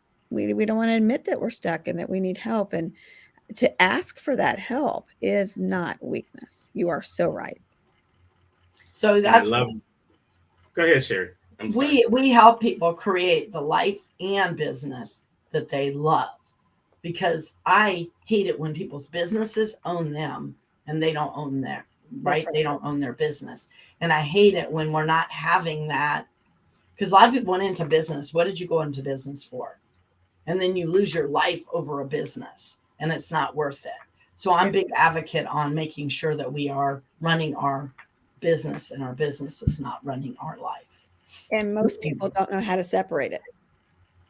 Yeah, most people are focused on how to make the business better. And then in that process, they forget about why they started the business in the first place. So that's why I love you're such a work-life balance advocate, that we have to, as much as humanly possible, have that balance between the two, because they intersect so often in our daily lives. But if we can make sure that we're focusing on work when we're supposed to be focusing on work, and focusing on family when we're focusing on family, then that's going to help us get more in balance and put the things that are important to us out there in front.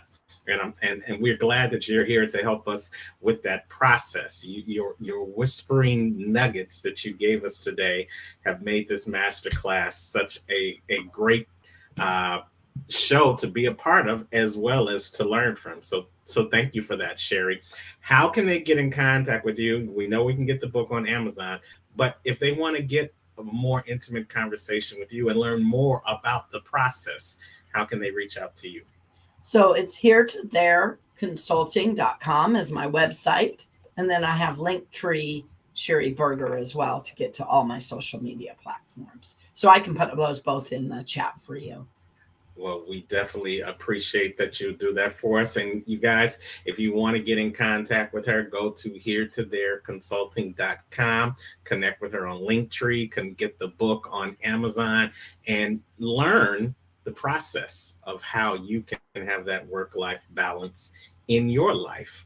Thank you so much, Sherry, for being with us. And she's going to be with us in St. Louis in February. So yet another opportunity for you to connect with Sherry and connect with all of our masterclass teachers today, and really learn how you can start the process in 2023 to becoming the best version of yourself. You see it scrolling on the ticker below. You can register right now, and you can see Sherry live and in person in February. Go on over to comechangeyourlife.com. That's comechangeyourlife.com. Thank you, Sherry, for being with us, and please come back and join us again, okay? Thank you so much for having me. Bye-bye, Sherry. Bye-bye. That was Sherry Berger. That was some great nuggets there.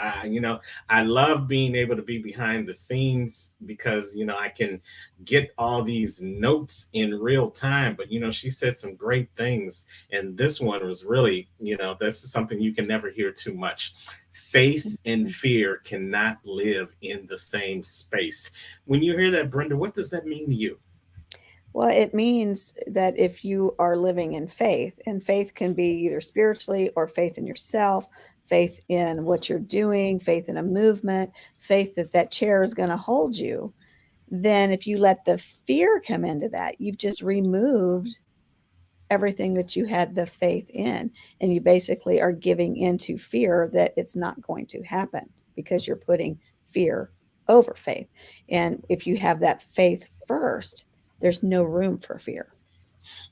Absolutely. I love it. And, we want to give a special shout out to her friend Gerald, because Gerald was dropping nuggets all throughout her presentation. Yes. He said, make sure you know where the manuals are and find a mentor. That is just, because, sometimes we get so many different manuals, especially before you could Google everything and you could download everything. I think I have a whole shelf just full of manuals that I can never seem to find that shelf when it's time to get to that right manual.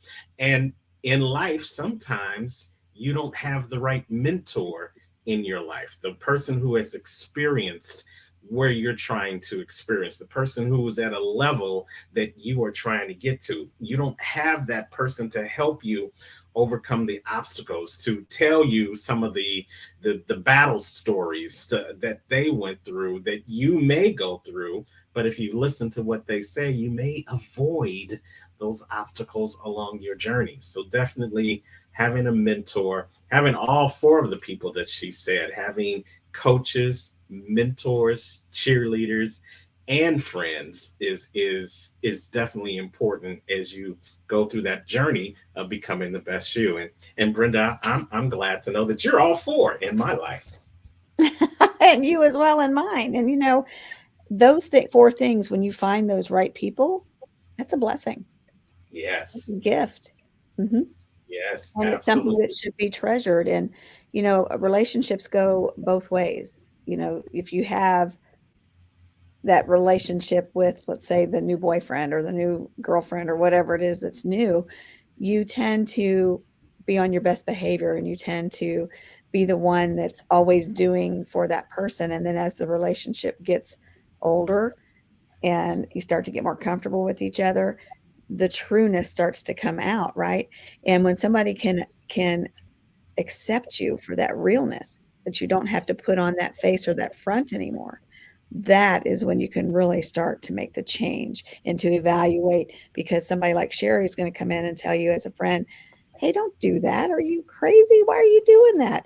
And it's done in love, but at the same time, it's not just saying, oh yeah, that's a good idea. That's a good idea.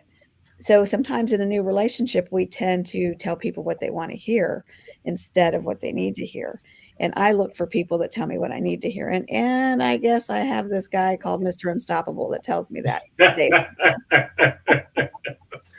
Well, thank you for that. I'll send you the cash app later. But when I think of what we've been talking about today in the master class, and when I really break it down to what Sherry just shared with us, the four different types of people you need in your life: coaches, mentors, cheerleaders, friends. Brenda, I think about that. Those four people are like the perfect cup of coffee. Hmm. Hmm. Now, some people they need their coffee just straight black, straight no chaser. And those are the type of people that I call friends, true friends. Those are the people that are going to give you the real deal, no chaser. There's not going to sugarcoat it or add any cream on top of it. And then sometimes you need those cheerleaders. Those cheerleaders are the ones who are going to give you that sugar, give you that high, to let Hmm. you know that you are on the right track or you've done a good thing. As our speaker earlier said, give you that credit for where you are right now in that life. And then sometimes you need that mentor. You need that mentor to let you know that your coffee doesn't always have to be black. That's right. Try it this way. Try it with a little bit of cream. Try it with a little bit of sugar and see if the flavor is a little different than how you used to have it. You can always improve on that cup of coffee.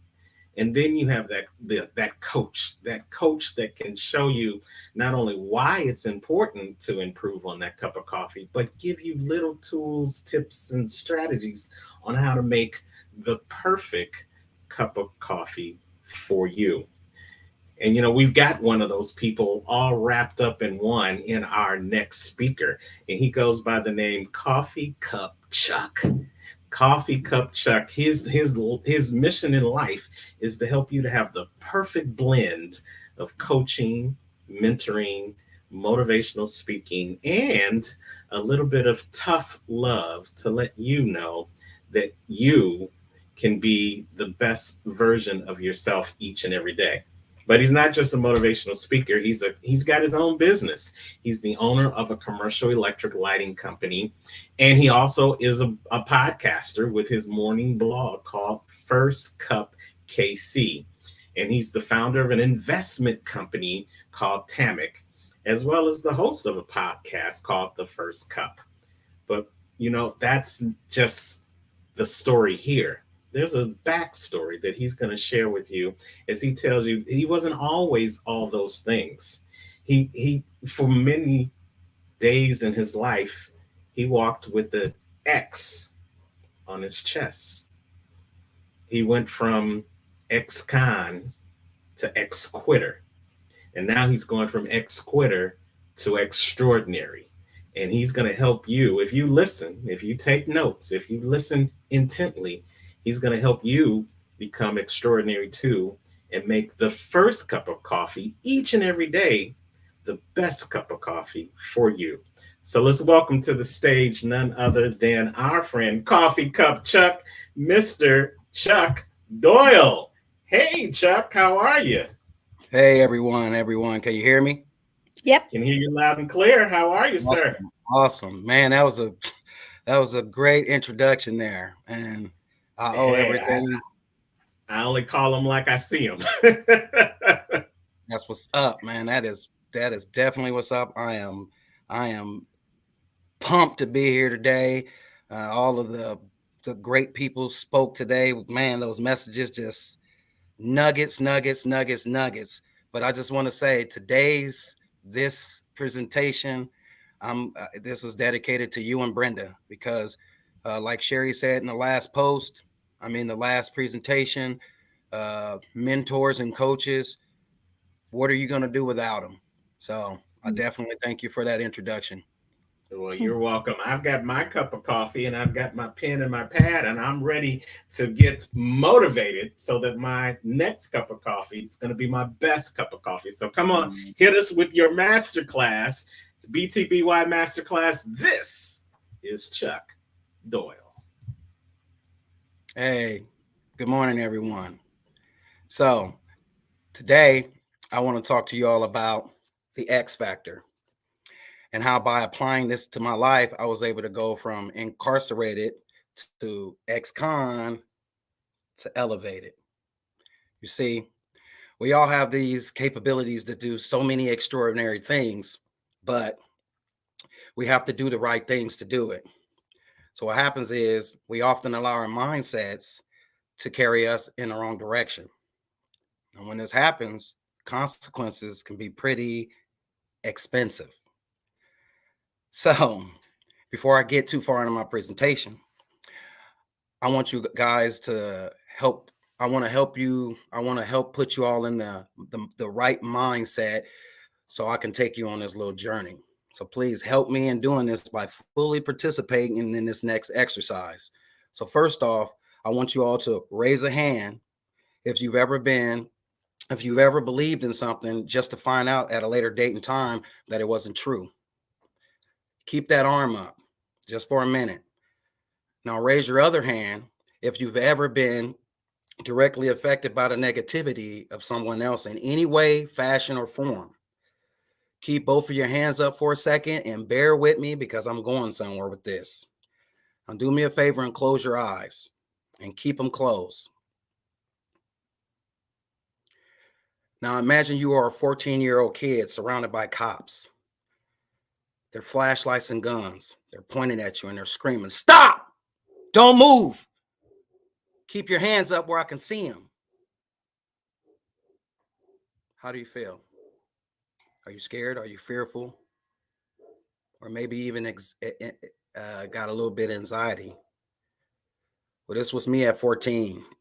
This was the moment I exchanged the comfortability in my bedroom for a cell. This was also the start of my journey of incarceration. You guys can put your hands down. So open your eyes and let me take you on this journey. In 1989, me along with two of my friends decided that we were all going to strap up like the gangs in the neighborhood. We weren't old enough to really buy guns, so we had to either purchase them off the street or we had to steal them.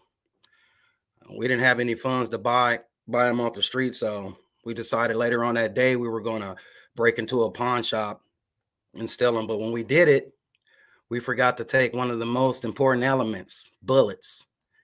And since we forgot to get these bullets, this is what started the actual crime spree that would eventually lead us to the trouble that we ended up in. We stole a van from a neighbor, robbed a lady at gunpoint, and broke into another pawn shop trying to get these guns before we were actually apprehended by the cops. And that earlier situation that you guys had your hands up, this is when that came into play. So now I'm in prison. And prison is scary when you're 15 years old in prison.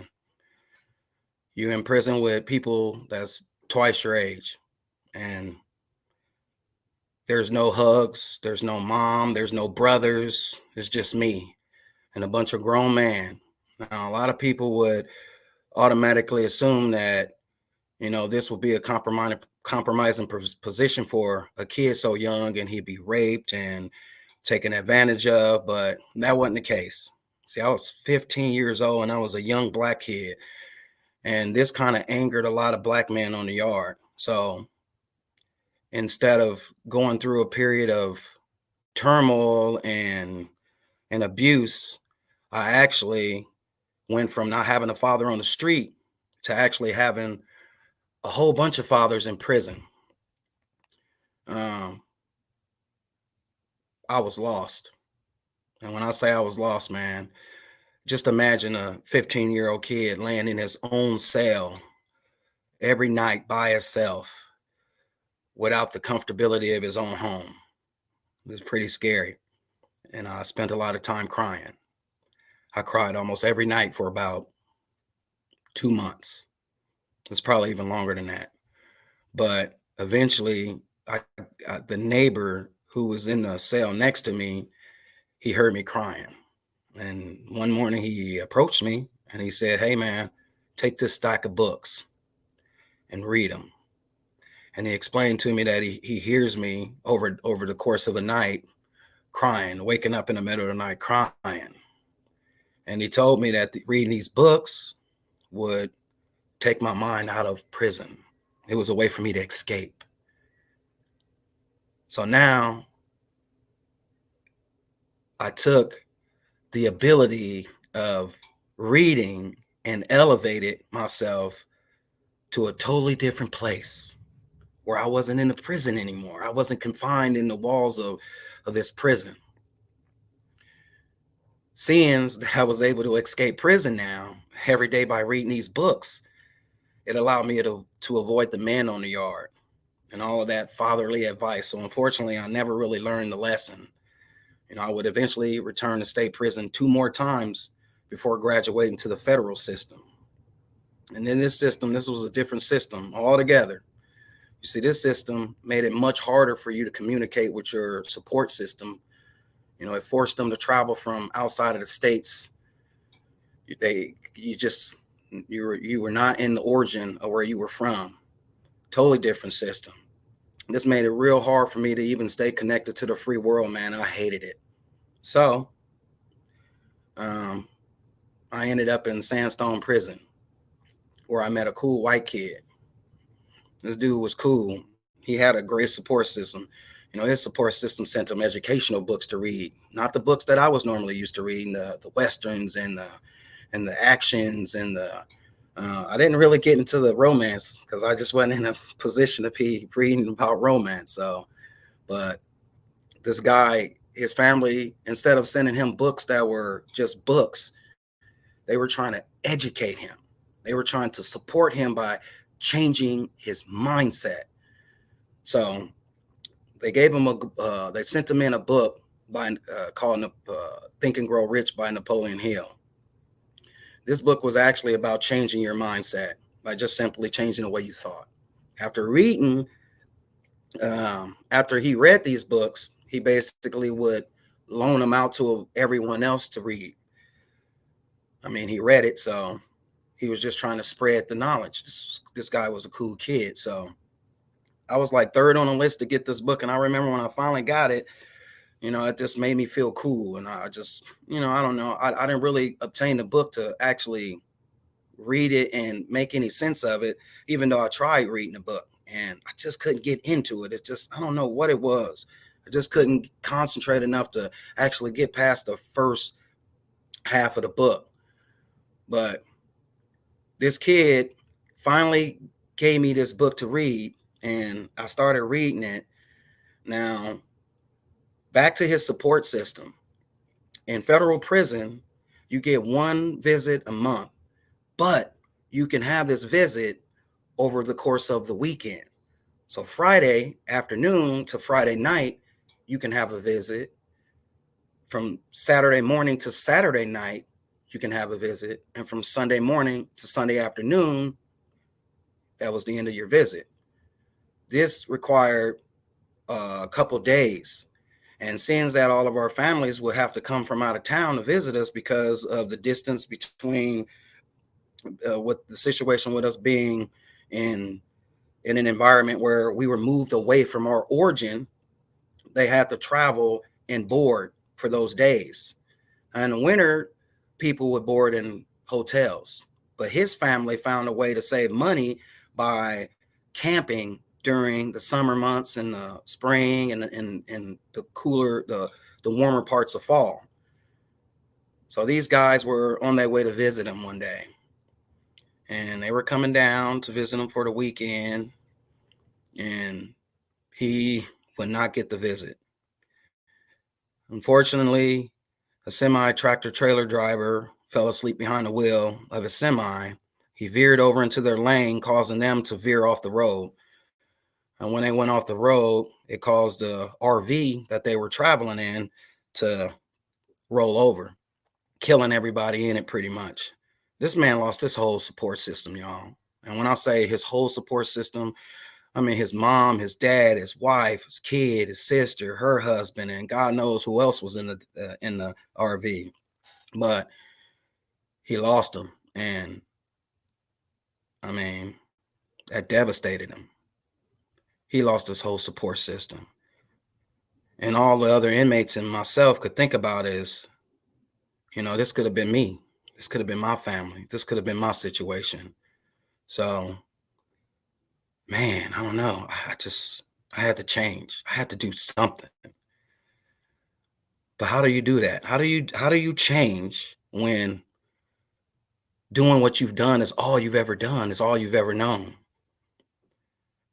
And, you know, I had this book, Think and Grow Rich, and I said, man, you know, maybe the answer is in this smart book. Maybe I can read this book and find a way to change my way of thinking in the book. I've always been told that if you're ever looking for something, if you're ever looking for the answer to anything, you will probably find it somewhere hidden in a book. So I started reading the book. I read it, and basically the book is about your mindset and how thoughts are powerful and important, and thoughts are things. And just do me a favor, wherever you are, look around your room. Just take a moment, just look around, just take a minute to look around your environment and tell me what you see. Just take it all in. What do you see? Well, I'm going to tell you what you see. Everything you see was a thought first. That's how powerful your thoughts are. Everything you see was a thought. So this guy who lost his family, he would eventually be transferred to a single cell in a holding tank to protect him from killing himself. And I was the last one to obtain his book, so he never got his book back. I actually eventually was transferred out of the prison and transferred to my prison of origin, which was Fort Dix, New Jersey. So when I hit Fort Dix, New Jersey, I was a hustler. I mean, I hustled. I hustled any and every way I could because, of course, I didn't have that support. I didn't have a bunch of money coming in. So I braided hair. I made poems. You know, I even had a service for dummies. I would write their letters, and when the return letter came, I would read it to them. So it was like a package deal. I made food, the little special foods on the yard, and you know, I was braiding this guy's hair. His name was Pops. He was Puerto Rican, or maybe he was Cuban. It was one of them, but I like Pops. I didn't know who Pops was, but I found out real quick that this guy he wasn't just an inmate. So I don't know if you guys know the terminology, what it means to be a runner, but in prison, a runner is someone who runs the yard and takes all the chances transporting items back and forth to different people. Well, Pops, he belonged to a in-house mastermind group. And this mastermind group composed of some pretty influential and pretty wealthy people in prison. So this runner who used to do all this running for these guys, he came to me one day and he said, "Hey man, these guys that I be buying all this stuff for, they want to meet you. They want you to come to this group. They like what you're doing. They say you're not riding in any gang cars, or you're an individual, you're a hustler, and they like the way you think. So they want to invite you to this group." So I go to the group. When I first enter, I'm instantly intimidated. I mean, I'm pretty big. I work out. I can handle my own. But when you walk into a room of inmates and everyone has laptop computers and cell phones and devices that you shouldn't have in prison, it can be very intimidating. So one of the guys was he was African American. I don't know what country he was from, but he wasn't too fond of me. First question I remember them asking me is, "What's your worth?" I didn't know how to answer this question. How do you answer a question like that when you're looking at all this illegal stuff in prison? So I basically just simply, "Hey man, I got a couple of bucks on my books. I'm running a store. I mean, I'm doing good for myself, I guess, in here." And the African, he basically tells me, "Well, if you ain't worth $1 million or more in this group, you don't speak. I don't want to hear your mouth." This guy didn't really like me, but I can tell that a couple of the other guys were pretty interested in me being there. So I was basically told to listen, and I was basically told that they wanted to see if they can create a project where they could take someone off the yard and put something into them that can put them out on the street and make them successful. Now, don't ask me how they would know all of this, but I figured that by knowing my name, they would know if their plan worked. I remember them telling me when I was leaving that we're going to give you this book to read. Guess what the book was called? Yep, you probably guessed it, Think and Grow Rich. But it was different this time. The difference between this time was they actually told me how to read the book. Earlier, I didn't read the book like I should have been reading the book. And that's why I probably didn't really get a better understanding of how the book should have been processed. I read it like a novel. I read it like it was normal, like it was just a textbook. Not a textbook. I read it like it was just something to escape me out of prison, like normal, like before. This wasn't the case. This book was supposed to change your mind, change your mindset, change the trajectory of your direction. And in order to do that, you had to actually read the book like it was actually a textbook, a learning tool, instead of just something to escape you out of prison. And when I got that concept, changed everything. I actually opened up my mind more, and I actually started allowing those messages that was coming and flowing from this book to actually enter into me and change me. And it changed me. It changed me a lot, and it's still changing me today because I still read the book. But I eventually was released, and because I was reading the book, I had to continue educating myself because I had to keep educating my mindset. I had to keep educating myself. So I got free. And when I got free, I made plans. I got into college, business and science marketing. I went from that to I got into electricity. Well, I was in electricity before I went to jail the last time, but this time I went to school for it. So I'm in school for college for business and science marketing, and I'm in electrical school. So I'm in school for two things because of the book and the way it changed the way I thought. I would eventually marry a beautiful woman, my wife, Corinne Doyle, and she was my friend, my family, my support system. And because I was able to make all of these changes by simply changing my mindset, I was able to be released off of parole early. So let's talk about the electrical world. I got into the electrical world, worked for a small company, and learned the city. But I kept reading a book. And the book told me that I had to continuously change my mindset. I couldn't just stop at what I was reading. I had to start applying it more. I had to apply it more. I had to apply it more. I had to keep moving. I had to keep motion going. So I gained everything I could out of this job. And I knew I didn't want to stay there because I'm in school for business and science marketing. I'm in school for electricity. So I started to think, man, what if I started my own company? Could I do it? Is it possible? Well, hell no. Hell no, it's not possible. How's it possible if I'm a felon? And how's it possible if I'm African American with bad credit and all that stuff? So my mindset was not triggering right.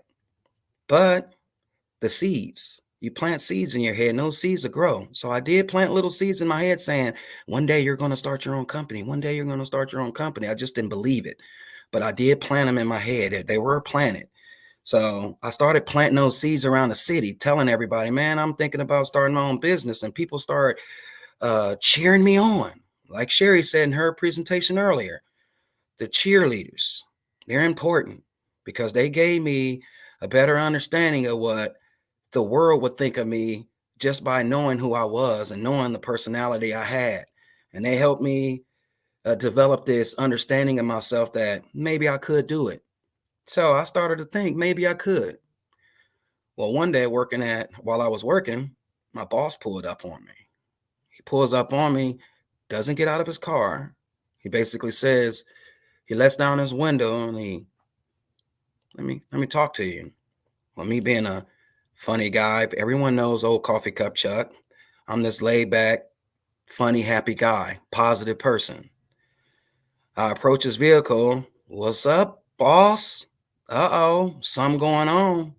You know, you didn't pull it up on a job on me. What's going on? He basically looks at me, and he's like, hey man, I got a question. I just heard that you are trying to start your own business like mine. So what do you do? Do you lie? I didn't want to lie. So I didn't also want to put myself on blast because I still needed my job. And frankly, this was just something that I was just planting seeds, you know. But what we don't understand is sometimes you plant the seeds, the universe automatically puts you on the course. It sets the course for you. Thoughts are powerful, remember. Well, like I said, I didn't want to lie to him. So I told him, hey, look, boss, I'm black. I'm an ex-felon. And I got bad credit with no influence. So I don't know, boss, you tell me. Well, he looks forward at his windshield and then looks back at me and told me, you know what? You're right, man. Man, sorry I even bothered you. And the look in his face was just a look of total relief. He let his window up, drove off. Stood there for a minute. Man, he looked real relieved.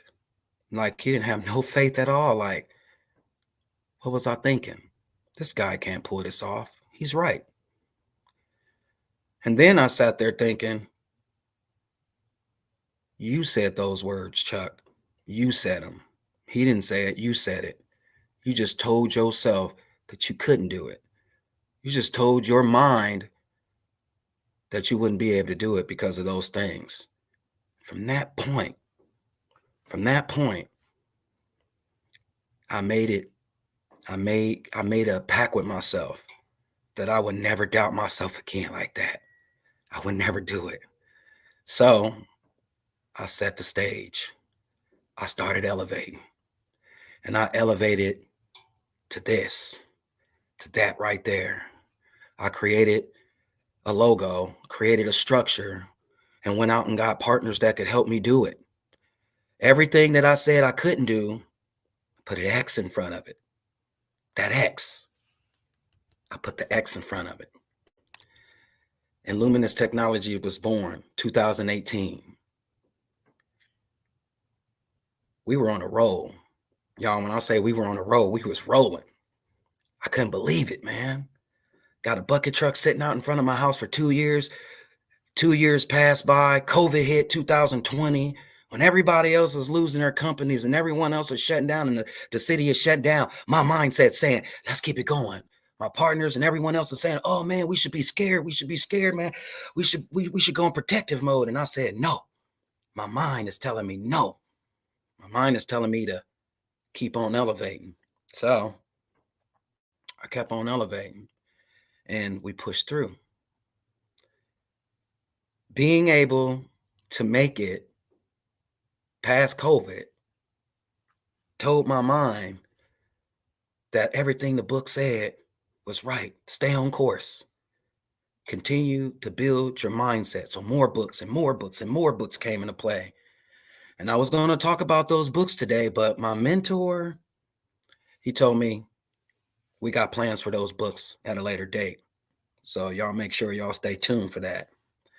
But my mindset told me it was time for me to elevate to another level now. It told me that Luminous Technologies wasn't all that was in store for me. So guess what I did? I applied teachings from the book, Think and Grow Rich, the same book. I applied those teachings in the real world. In one of the chapters in the book, Napoleon Hill speaks of the Mastermind Association. Very descriptive.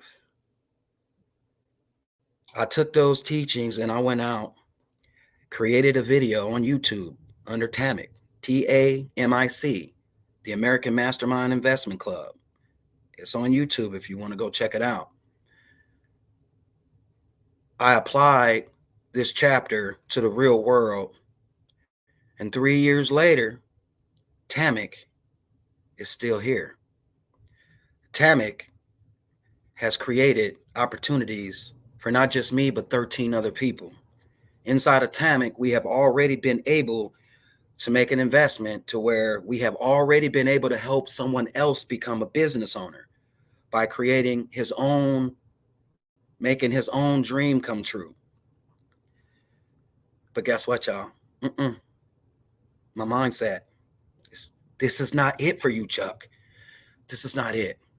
So now my thoughts are like everywhere. They're like, this ain't it.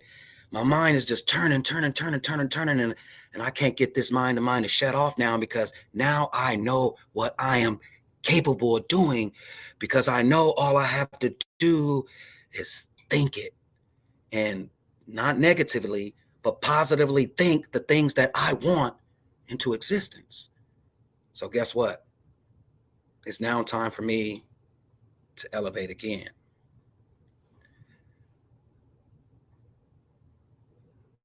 Six o'clock in the morning, I found myself waking up every morning between 4:30 and 6 o'clock. What the heck am I doing up? I'm up because my mind won't stop moving. It just won't stop. I got to do something about that. Am I wasting valuable time? Am I supposed to be up? Am I supposed to be doing something? What am I supposed to be doing? God, talk to me here, because I'm sitting up in the middle of the morning when everyone else is asleep, staring at the ceiling. Send me something. What's next for me, God? Well, God sends me a personality. He basically said, look, this time will be spent helping remind other people of things that they may have forgotten. I'm going to need you to become Coffee Cup Chuck for me. And I'm going to need you to help motivate other people. It sounded corny at first to me, putting images on the front of a coffee cup and taking those images and creating messages behind those images. It was corny. And I didn't think it was going to pan out. I didn't think it was going to work. But then I started getting those messages in my inbox. You know, I got one in particular. The guy said, hey, last week, and I was going through a hard time, dude. I was like going through it. And your post, it changed everything. I mean, it changed everything, Chuck. Keep doing what you're doing, man. It's working. It's working. It's working. So it was working. And guess what that did for me? That told me that I was elevating, I was evolving, I was still evolving. And I thought that was it. But God said, nope, it's time for you to elevate again. This message is meant for one platform. I need you on another platform. So that spun off, not the morning blog, not old Coffee Cup Chuck in the morning. It elevated to the actual podcast, where that podcast brings people on, and it helps people with extraordinary talents, skills, people who came through remarkable things. It helps put them on a platform to where the world knows that they exist. That was over a year ago. And guess what? It's still going. I continue to elevate. And I'm still elevating. So God, what you got next for me? What you got next? Because this ain't it. I know it ain't it. He talked to me again. He said, it's not. I need you to keep reading. I need you to keep educating yourself, because your next elevation will be one of your greatest elevations. And I'm going to send every coach, every mentor, I'm sending them all at you, because what I need you to do next is I need you to speak. I need you to tell your story. I need you to get it out there. I'm doing that now, you know? So I say all of this today to tell you this: to apply the X factor to your life, you only need to add the X to all of the things that are stopping you from getting where you want to go. You hear me? Apply the X in front of everything that's stopping you. That's all. You know, I stand here before you today now as an ex-con, an ex-drug dealer, an ex-banger, an ex-procrastinator, an ex-doubter, an ex-dreamer, and most of all, an ex-quitter. Yeah, an ex-quitter, because I stopped quitting on myself. Now, it took me a while to understand it, but you see that cinder block jail cell? That taught me that I was trapped inside of it. You see, I really wasn't trapped inside of the cell. I was trapped inside of my own thoughts. That's where I was trapped, but not anymore. See, I continue to educate myself now each and every day. All I'm waiting on now is for you to join me. My name's Coffee Cup Chuck, the mindset maniac, reminding you all that your mind is a terrible thing to waste. Thank you for joining me. Coffee Cup Chuck in the building. Give it up for Coffee Cup Chuck. That was phenomenal. Man, you brought the house down with that great emotional, inspirational, and you took us on a journey, man. And I really appreciate you being transparent with your story, because your story shows that you can go into in deep into the valley, and you can still rise above the mountaintop. Your story shows us that, it was so great. I had to put it in the post. Your story showed us that you can move from incarceration to To elevation, elevate. and then to, watch me now, illumination. You've got your own electrical company. So each and every day you have the ability to not only physically illuminate your customer's life, you also have the ability to illuminate their mind with your message. So I am loving how you are taking that X factor to the next level. It was phenomenal. What do you want the audience to walk away from your experience today? You know, that's a good question. And the biggest one, the biggest thing is this, man. You know, you you can always come up with the excuse of why you can't do something. But that excuse, it can easily be changed to the excuse of why you can do something. It all starts. Everything starts from the seed of the thought. Everything. You have to change your mindset. You have to. Because if you continue to stay in that mindset of I'm a go on a diet. I need to lose weight. You know, I gotta lose this weight. So I'm gonna do it. I'm gonna do it. I'm gonna do it. I'm gonna do it. And you keep saying I'm going to do it, you're not doing it. Your mindset is stuck in that I'm a. You have to cross over. You have to put the X in front of it. You have to stop allowing yourself to come up with the excuses to why you should procrastinate. Because, man, Terrence, we don't know how long we have here. We don't know how long of an experience this is going to be for us.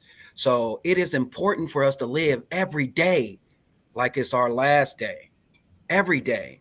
And the mindset, man, it's there. It's all in the mindset. You have to find a way to trigger your mind to do the things that are going to get you where you want to go. I love it. And you can put that X in front of so many things, and it can have a negative or a positive connotation. You can either make excuses, or you can Yep. become the example. You can either escape, or you can decide to exceed. You can become a recluse. You can excommunicate yourself from society, or you can be the extraordinary person that you were created to be. And I'm glad that you have decided to choose the latter. That incarceration, that ex-con label, you've gotten rid of it. You've shedded it. That person that used to quit on himself, quit on his goals, quit on his dreams, quit on his assignments, because we all have this assignment, but you were quitting on your assignment. You now have put the X in front of that, and you're fulfilling your assignment. And I love the fact that because you are fulfilling your assignment, you are in the right industry, in the electrical industry, because you get to illuminate the world, not only with your hands, but with your mouth. So we appreciate you. Brenda, any thoughts about what Coffee Cup Chuck gave us today? I love the part of the ex quitter because we all quit something. It's easier to quit. But when you put the X in front of that, you are no longer what that was, or whatever it is that you put that X in front of. And it promotes growth, it promotes change, because you are changing your mindset and you're putting the X in front of it to know not to go back there. Like they used to put the X's on a door if the house had a plague, or Right. Yeah. beware or whatever. And that's kind of what that is. You put the X in front of it to remind you not to go back. Absolutely. I couldn't Yes. say it better myself. So, hey, Chuck, somebody is going to want to have a deeper conversation on how they can put the X factor in their life. how can they get in contact with you to have that conversation? So they can go to coffeecupchuck.com. They can also go to chuckdoyle.com. They can also hit me up on all social medias. I'm there every Monday through Friday dropping them jewels. And Saturday morning, they can catch an episode of the First Cup KC at 10 o'clock in the morning. Drop some messages in that in the box underneath there. They can also reach out to my agent, 007 in the house, Brenda Ringwood. Yeah, man, book me, man. It's some stuff that we got to talk about. We got to have a conversation, and I'm ready to give it to them. So. Well, some of the greatest messages, some of the greatest information, some of the greatest relationships I've had in life came over a cup of coffee. So I'm glad to include you Damn into that family. Uh, and I love how you gave it to me straight. And now I love how I can take what you gave me, add some cream and some sugar to it, and make it the perfect blend for me. This is Coffee Cup Chuck, you guys. Chuck Doyle. Make sure you check him out. Go to his website, coffeecupchuck.com or chuckdoyle.com. You can get more information about his blogs, about his morning podcast. And hey, maybe you just need a fresh cup of coffee to get a fresh perspective in your life so that you can escape all of your problems and become the extraordinary person you were created to be. Thank you, my friend. We look forward to talking to you. And hey, he's going to be with us in St. Louis as well. Mm-hmm. So you definitely want to register, get your ticket, and get your favorite cup of coffee. Go on over to comechangeyourlife.com and you can see Coffee Cup Chuck live and in person in St. Louis in February 2023. Thank you, my friend.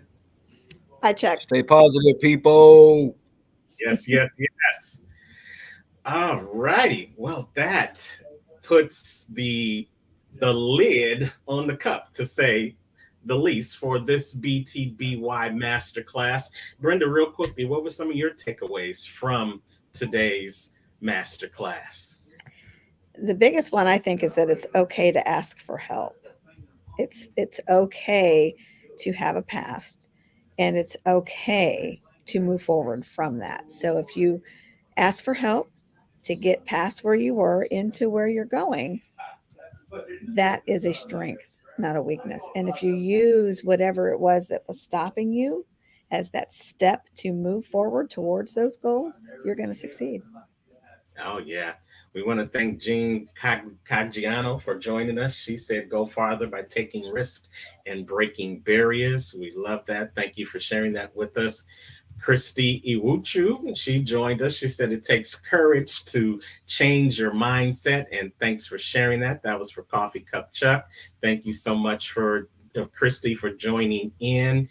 You guys, we had a great time. We had Isabel Luz Camacho Black, one of the co-hosts of BTBY TV, and from Felon to Fabulous. She was telling Chuck to speak to us, and yes, he was definitely speaking to us, as well as all of our speakers today.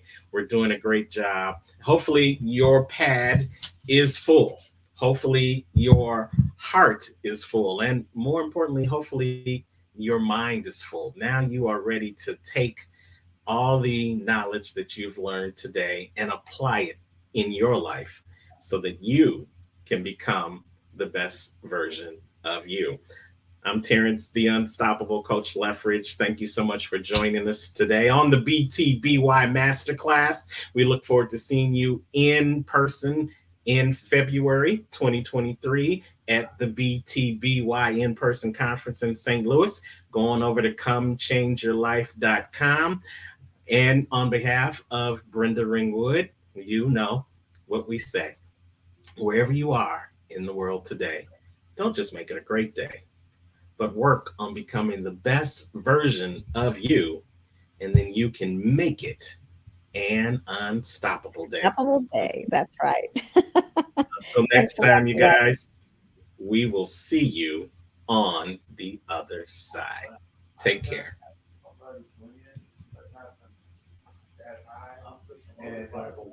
And when we got to the top, he told me to lean forward. Yeah.